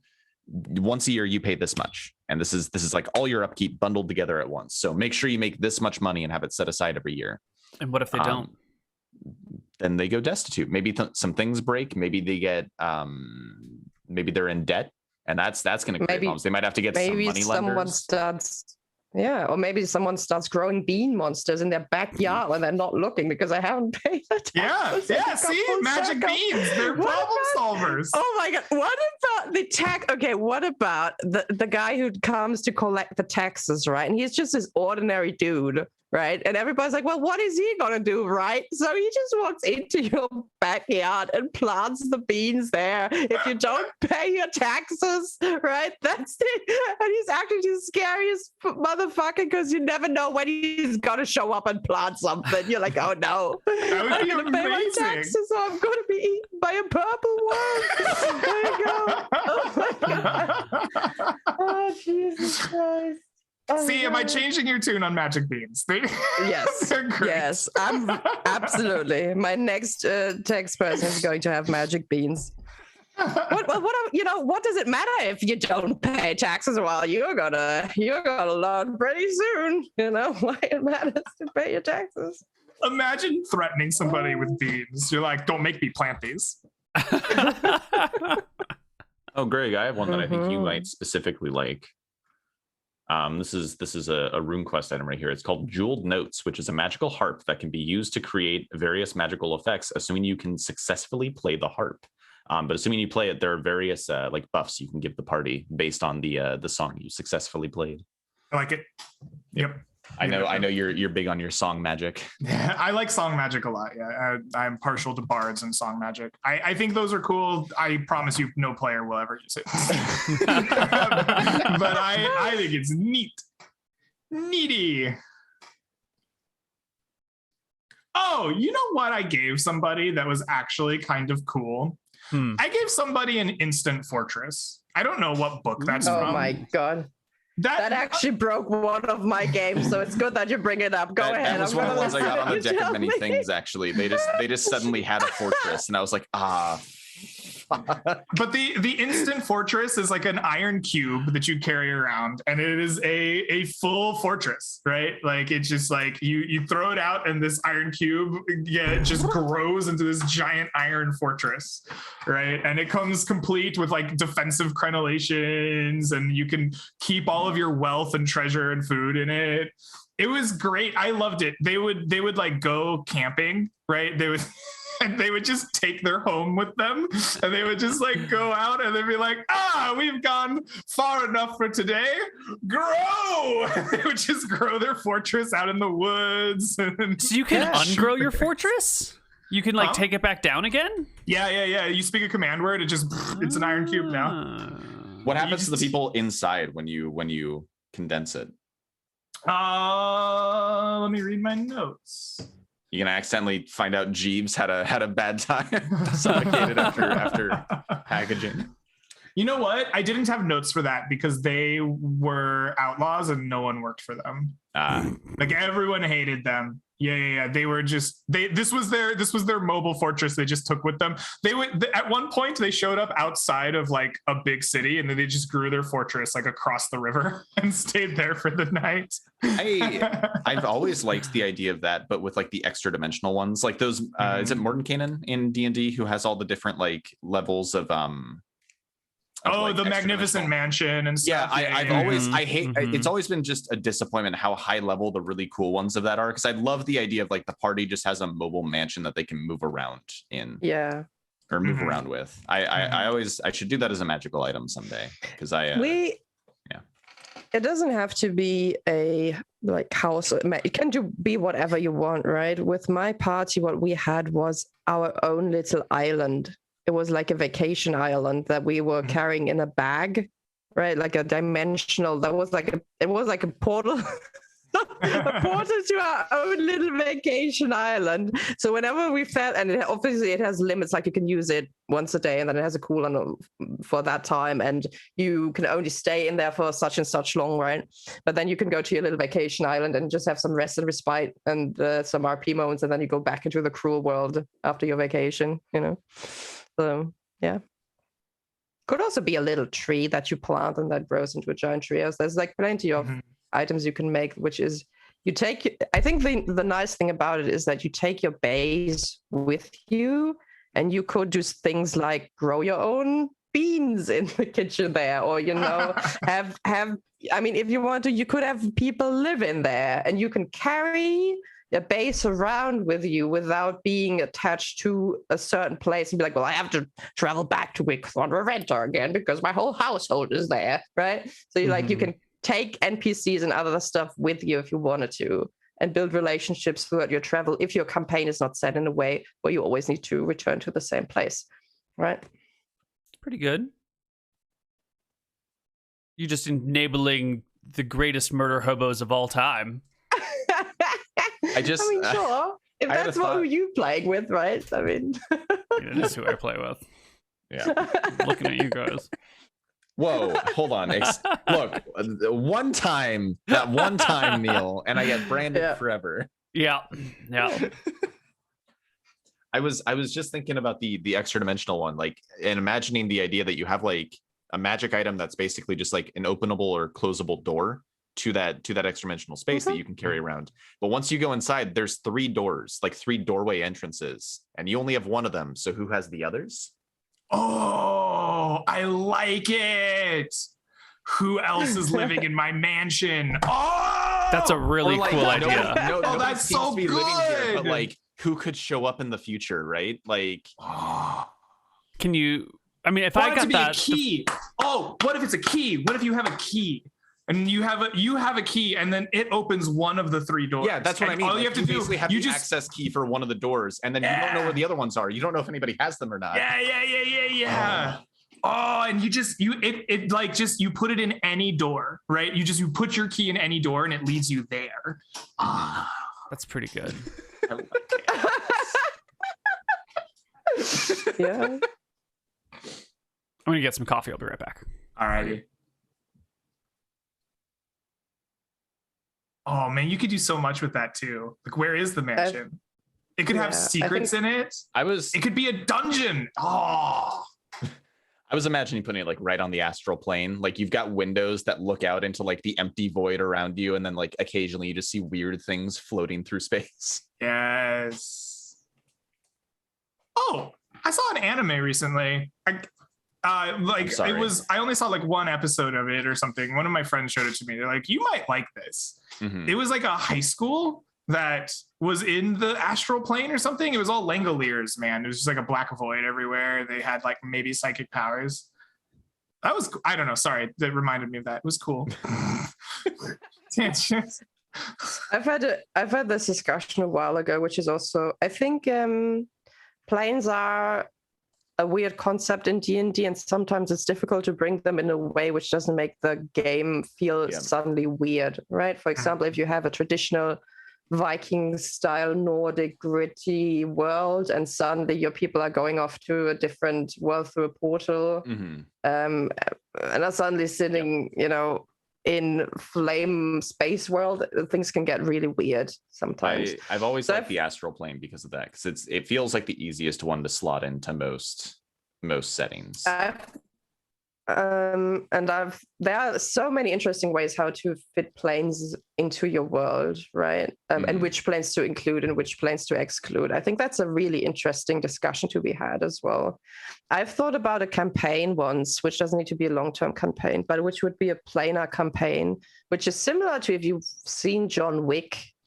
They have this, like in John Wick, they have this one hotel where all the headhunters are staying, right? Like all the murder hobos are staying in the same hotel. And I thought of a campaign where you have the adventurous tavern, right? Which is a tavern where you can go to adventure, and you get like your jobs there. And then if you leave the tavern, which is in like an interplanar space, you can go to different planes from there to do adventuring, right? You pick up a contract, which can be, it's similar to I guess a West Marches concept where you have a job board, but in a planar sense of that, and I think that would be a really cool campaign for one shots or campaigns where people are missing sometimes and need to have, bounty hunters and stuff.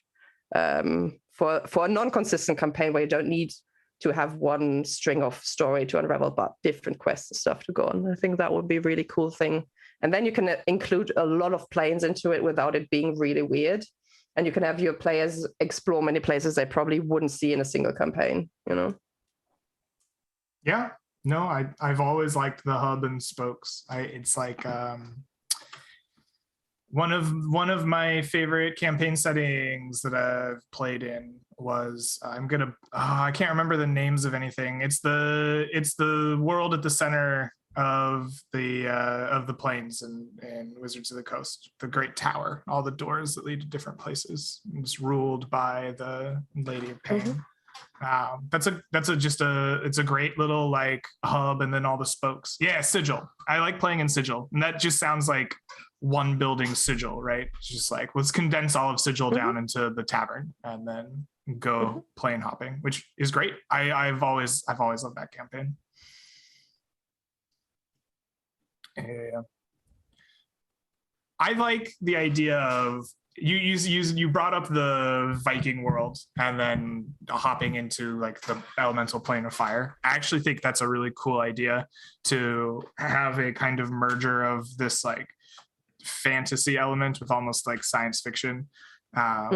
You could have your characters be on this almost world of tears like world, and they just like they show up and they're like, oh, this place is Vikings, and the Vikings are like, oh my god, it's Asgardians or something, But even it's a little like Westworld, isn't it? So you can have like different wings where like, oh, now we're with the cowboys and now we're with the Vikings. It's like a giant Halloween party. And you're like, oh, this is the spooky part. Oh no, we're now in the hag swamp. So that is, you can do that. I think that could be a lot of fun to just like scoop around to different places. I mean, it's working off of the same idea you had, honestly.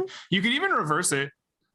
All of your players, you could be playing like we're Vikings, and then like the elemental planes open up and they're like, oh, we found the gate to hell.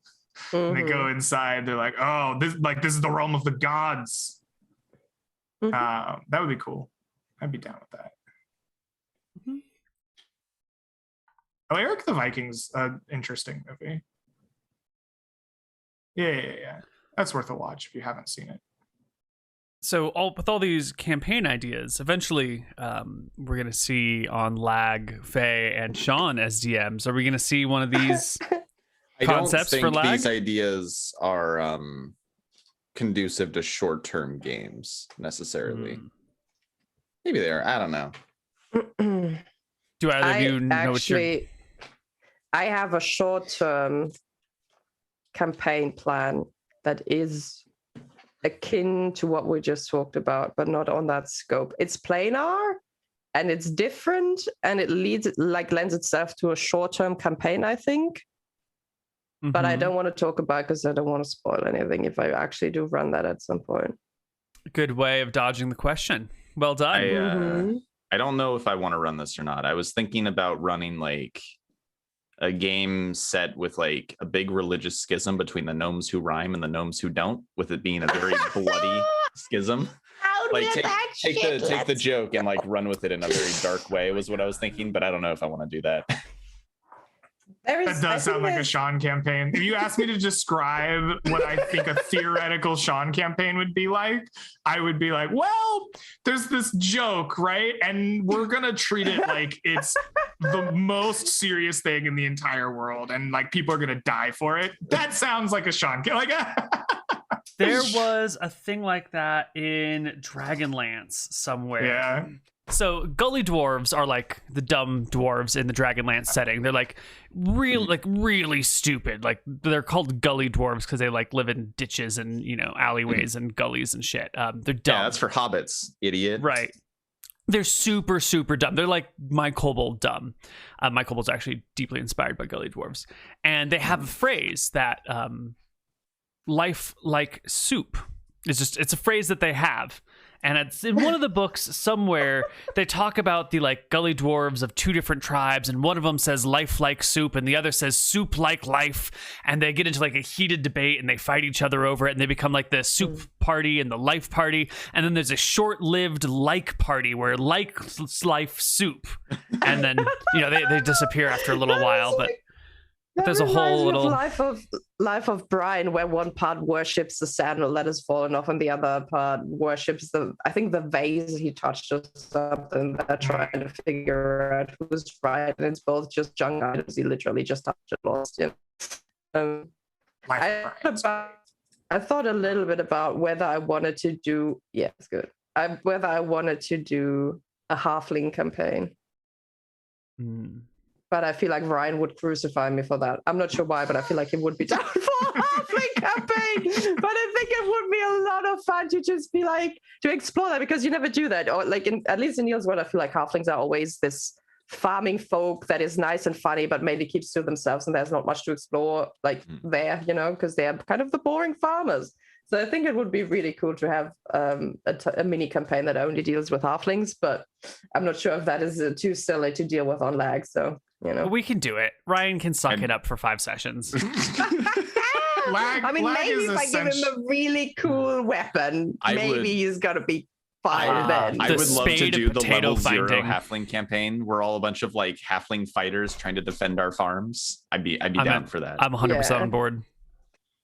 Or like having like a murder mystery that unravels itself in the peaceful, halfling village, and not everything is like it seems, and there's some schemery going on, and you do this, Oh my God, it's Broadchurch, but halflings.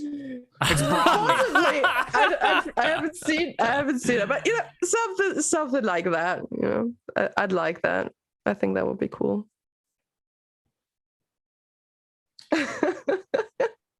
Lag is essentially shenanigans replacement anyway, so like I'm pretty sure Ryan would be understanding. I don't know. You're gonna have to find a way to get these people to talk to NPCs. That's my struggle. If you're gonna do a murder mystery, it's gonna be required. You're gonna have to convince Ryan to talk to somebody for more than 5 minutes without drawing swords. I mean, if he finds a BBEG within the first 2 minutes and murders them, then successful campaign. You simply kill everybody. Then you've definitely killed the murderer. But what if we don't like the village? We hate it here. Let's go somewhere else. Fail. Like, oh no, oh no, we're leaving the sandbox, everybody. I had that. I started a game one time. This is a very long time ago. But I like started with a town, like a port town. And I like drew out a little bit of the map for like, some number of miles around. There's like a city over here, town over here, stuff like that. I didn't do anything with them. I just drew them in so that I had a map. And then I like showed it to my players. And the very first thing they did after I started them in this port town, they were like, let's fuck off and go to the city. And I was like, the worst.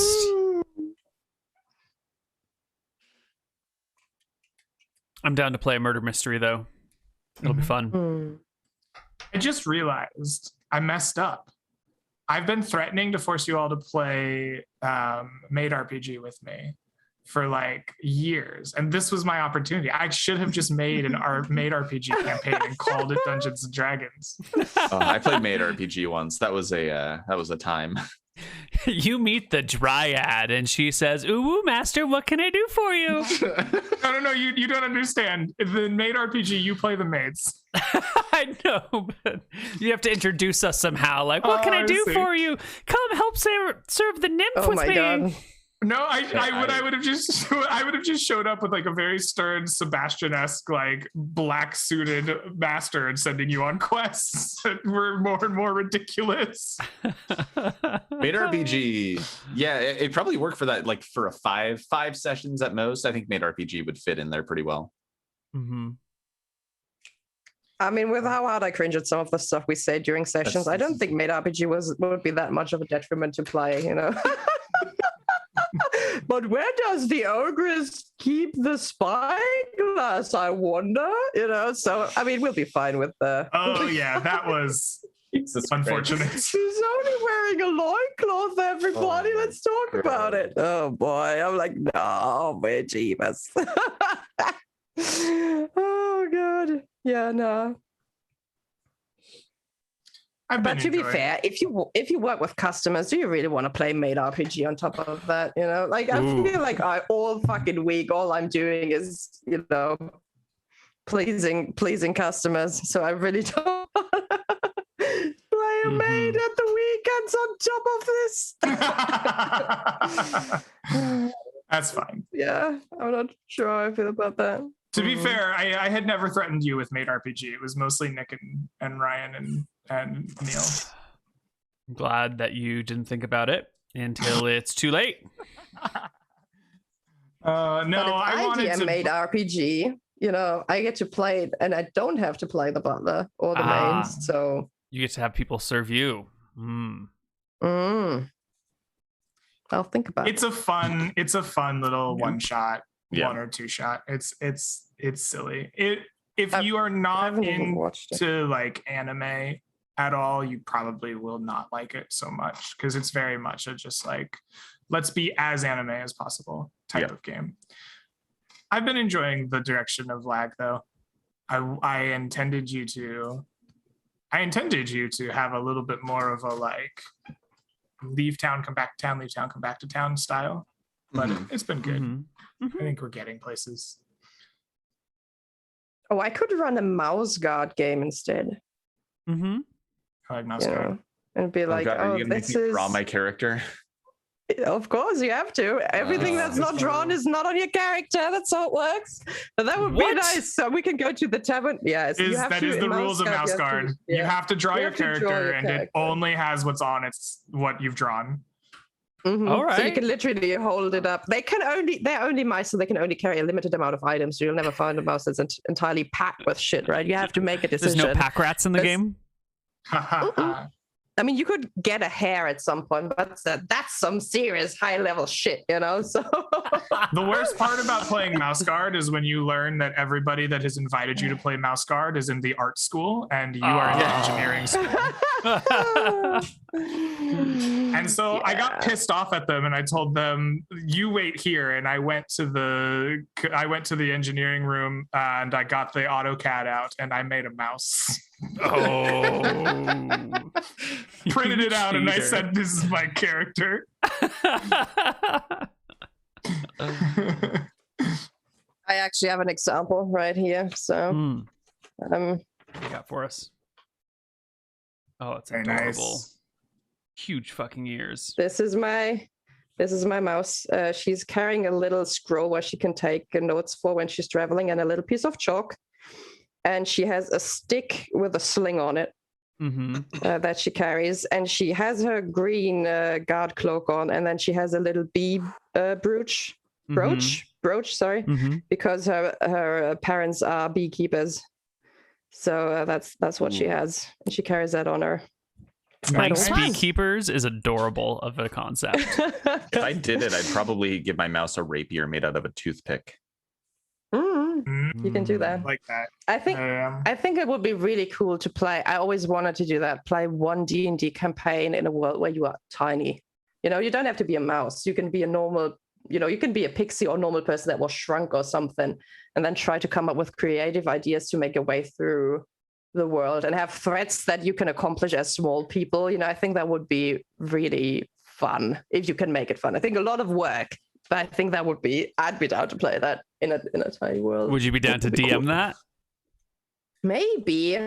It's so much work though, but it makes Legends of Arcadia Genesis, The Borrowers. I mean, yeah. Do you have a problem with that, Greg? I would like that. I think that would be cool. No, I think it'd be cool.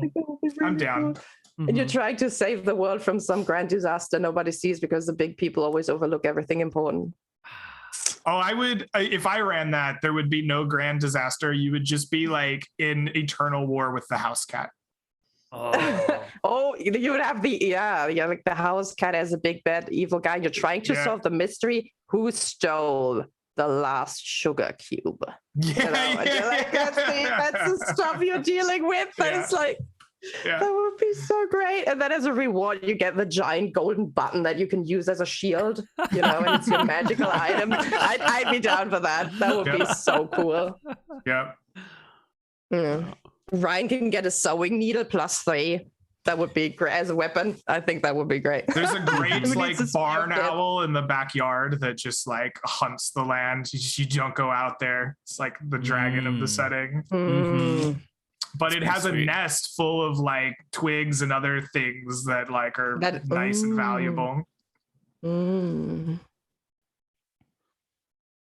Great. So when do we start? Greg, wrap it up, buddy. Wrap it up, Greg. We're throwing the current characters out. We're playing the borrowers. Sorry. Okay.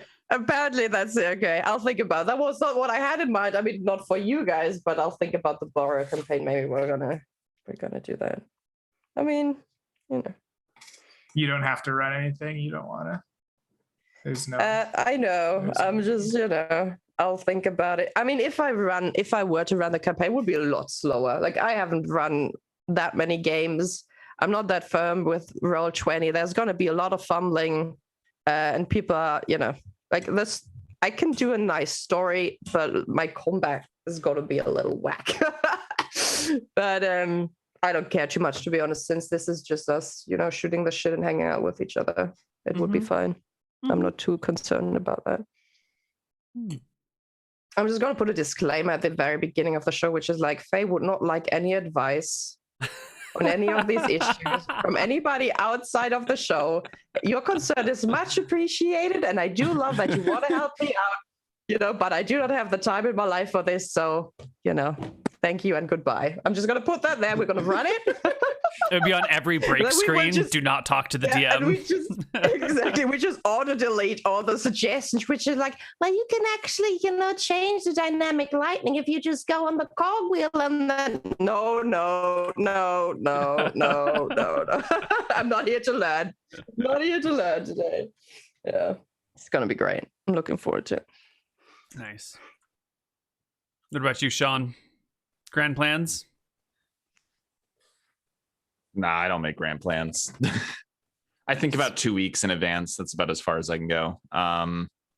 Living in the moment. Very good. I don't know. Maybe I'll do the gnome thing. Maybe not. Yeah.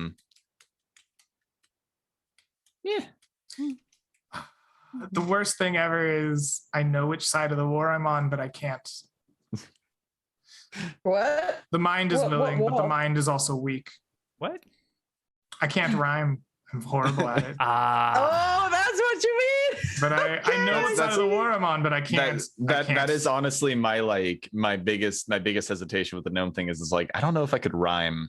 I can't rhyme at all. Here's what I'm gonna do. Just play a gnome who's not from here, but who's still rhyming. So I'm just gonna swap over to German, right? I'm going to be rhyming in German. Everybody is like, oh, that's Francis. He's not from around here. He's a little crazy, I'm just rhyming in German. Like, quarter of chat will have a fucking blast because they'll know what I'm talking about. Everybody else is like, I have no idea what the fuck happened to Faye. And that's 10 sessions. I'm going to be on the rhyming side, everybody. That's what's happening. Oh, that would be so much fun. It's like, well, technically she is rhyming, that should count. Yeah, it's gonna be good. I like it. Mm-hmm. But you still have to rhyme. Can you manage that? Mm-hmm. Okay, I was said with a lot of confidence. How dare you doubt her, Neal? You would be shocked at how smart I am in German, Neal. You would be absolutely She's smart in English. Just wait till you meet her in German. No. I am very I don't smart think I wouldn't have. It is, sure, you can express yourself well, maybe in a different language, but rhyming is always one step up, right? Mm-hmm. And I think I would be mortified to try to rhyme on screen. If I try to rhyme and it's my first language. Yeah. Yeah, the fact that Bijan committed to a rhyming gnome in Hardcore Heroes and was good at it is the most amazing thing in the world to me. I was mortified when I watched the first episodes. I was sweating for this man. I was all pale. There was cold sweat on my forehead. Yeah. I was just thinking, he's not. Poof. You can't imagine what it's like going on a show for the first time and just, I mean, he has the biggest blue balls of all of us here. He really does. Like, puts them on the table and is like, I'm going to be the rhyming gnome. I was sweating for this man the first few episodes. Incredible. It's a callback, Neal. It's a callback. Incredible. Just go with it. He's got the Dragon Ball of balls, okay? Neal has already forgotten everything about that prior conversation. No, I remember. I think that's insanely brave. It is insanely brave. It really is. And then, so the thing is, not all your rhymes are going to be brilliant, right? And a few are going to be bad. But then having the confidence to stick with them and make it through the bad rhymes too, without flinching, because I would just be making a face at my own weird rhyming all the time. You know, it would be the awkward silence, then doing the eyebrows, then apologizing and being weird about it, you know, but just being like, yeah, this is a bad rhyme, but that's okay. Yeah. Because I'm the Fae. Smile, you know, so that's sticking through those things. That is also quite impressive on top of, but he did, like in general, he did a great job. So I don't want you definitely need to be willing to roll with the punches when you screw up the rhyme, and he kept it together. The wrong player died, or the wrong character got kicked off that show too early. I see how it is, Neal. There's a lot of potential there. I mean, I'm glad a character died early in that campaign to sort of set the tone. But that would have been amazing to see where he went. Hail him for that, you know? Like, they're setting the tone, and there's just that. It was the best thing to happen to the campaign, though, because it allowed everyone to settle in. Not that Bijan himself left, but that someone did. Yeah. Like it allowed everyone else to be there was less of a like, who's going to be the first to go. We're not the first, and like it's happened, and it's fine, and we'll continue playing, and it's no, it was a needed thing. Yeah, I don't know. The path untaken is always filled with questions, right? Like, Bijan, was he going to be amazing? Was he going to be the coolest shit, or was that gnome going to get really fucking old real fast? Yeah.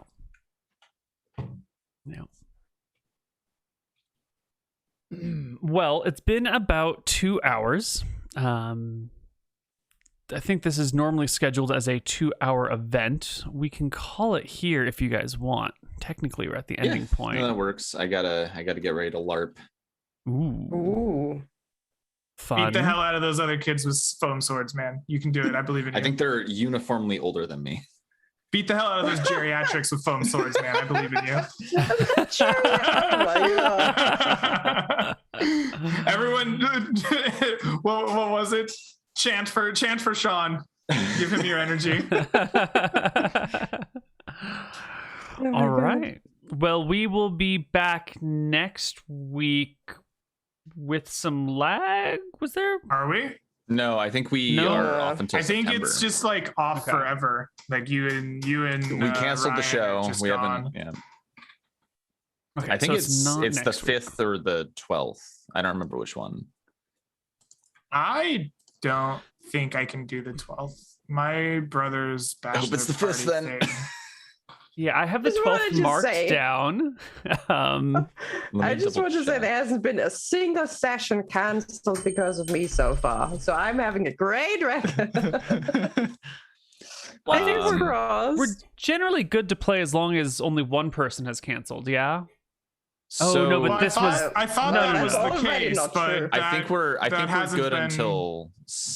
I think we're good for September 5th. Ryan said September 8th and 15th, and I think he was looking at the August calendar. So I think he's good the 5th and the 12th. So I think we can do the 5th. No, I think he meant I'm good the 8th and the 15th this month, but not after that this month. But September are all looking clear. Yeah. Okay, so still September 5th should be good. Okay, September 5. Hold on, let me find my text from my brother. Okay. Scheduling is hard, everybody. This is a great show. Like, they get to listen to us talk about intelligent weapons, schedule our games live on stream. If you like spreadsheets about rations, you're gonna love scheduling games. Holy shit! Did you see this character crazy rolled 3-4-3 strength dex con? Jump into your my weighted God. dice roll system, Neal. 14, 9, 12, 9. Ugh, Holy crap.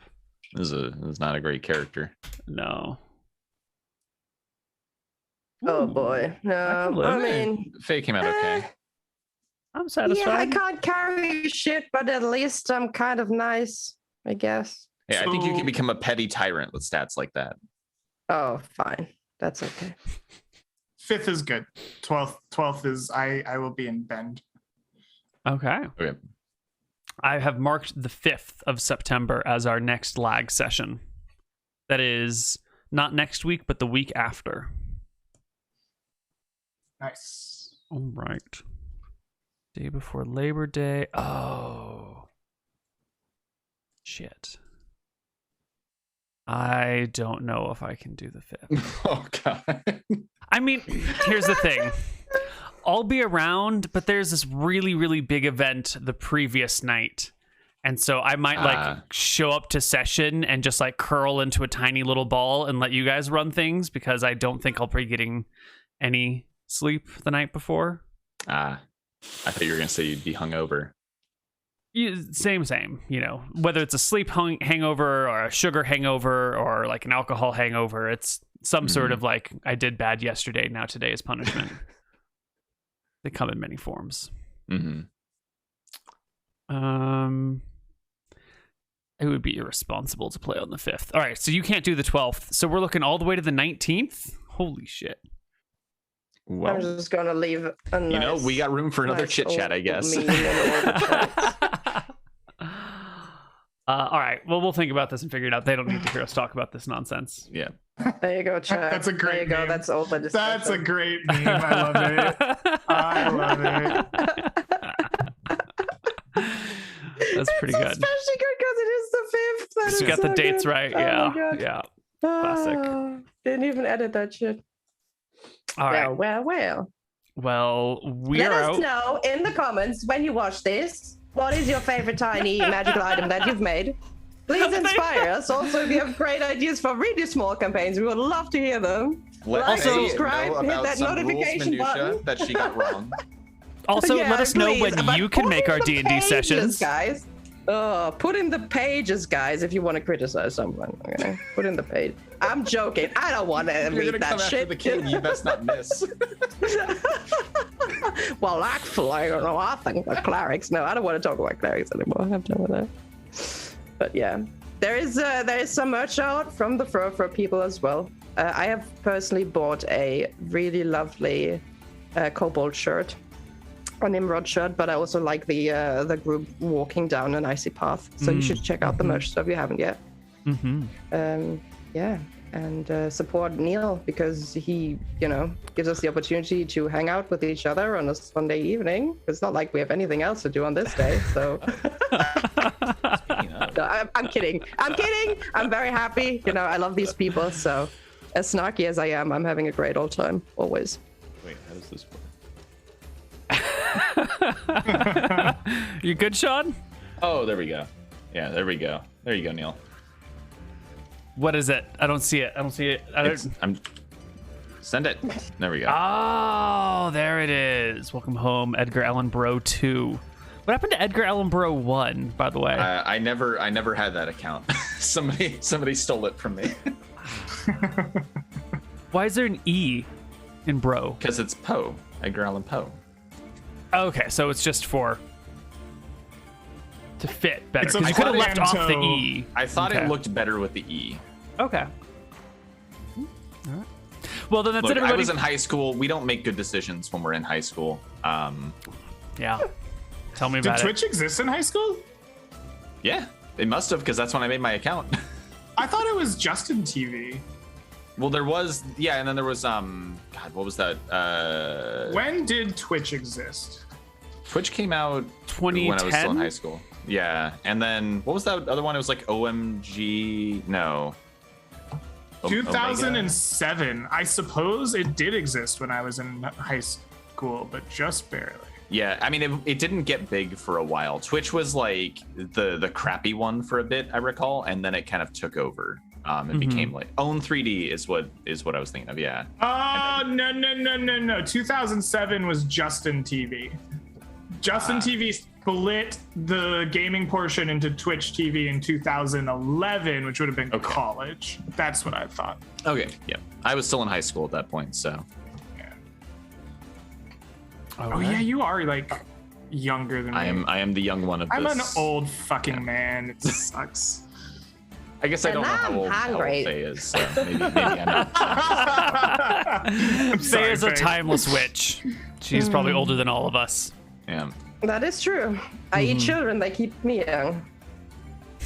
Okay, and on that happy note, I thought you were the we child thank everybody- tripper, not the child consumer of You souls. trip them first. Ah, I You trip them see. first. You drop how them you in the hatch 'em. laptop, That's how and then you- you eat them. Yeah, the story Hansel and Gretel, that's Oh, about God. Twit. That's about Faye. It's old. Yep. Is They made up the ending, though.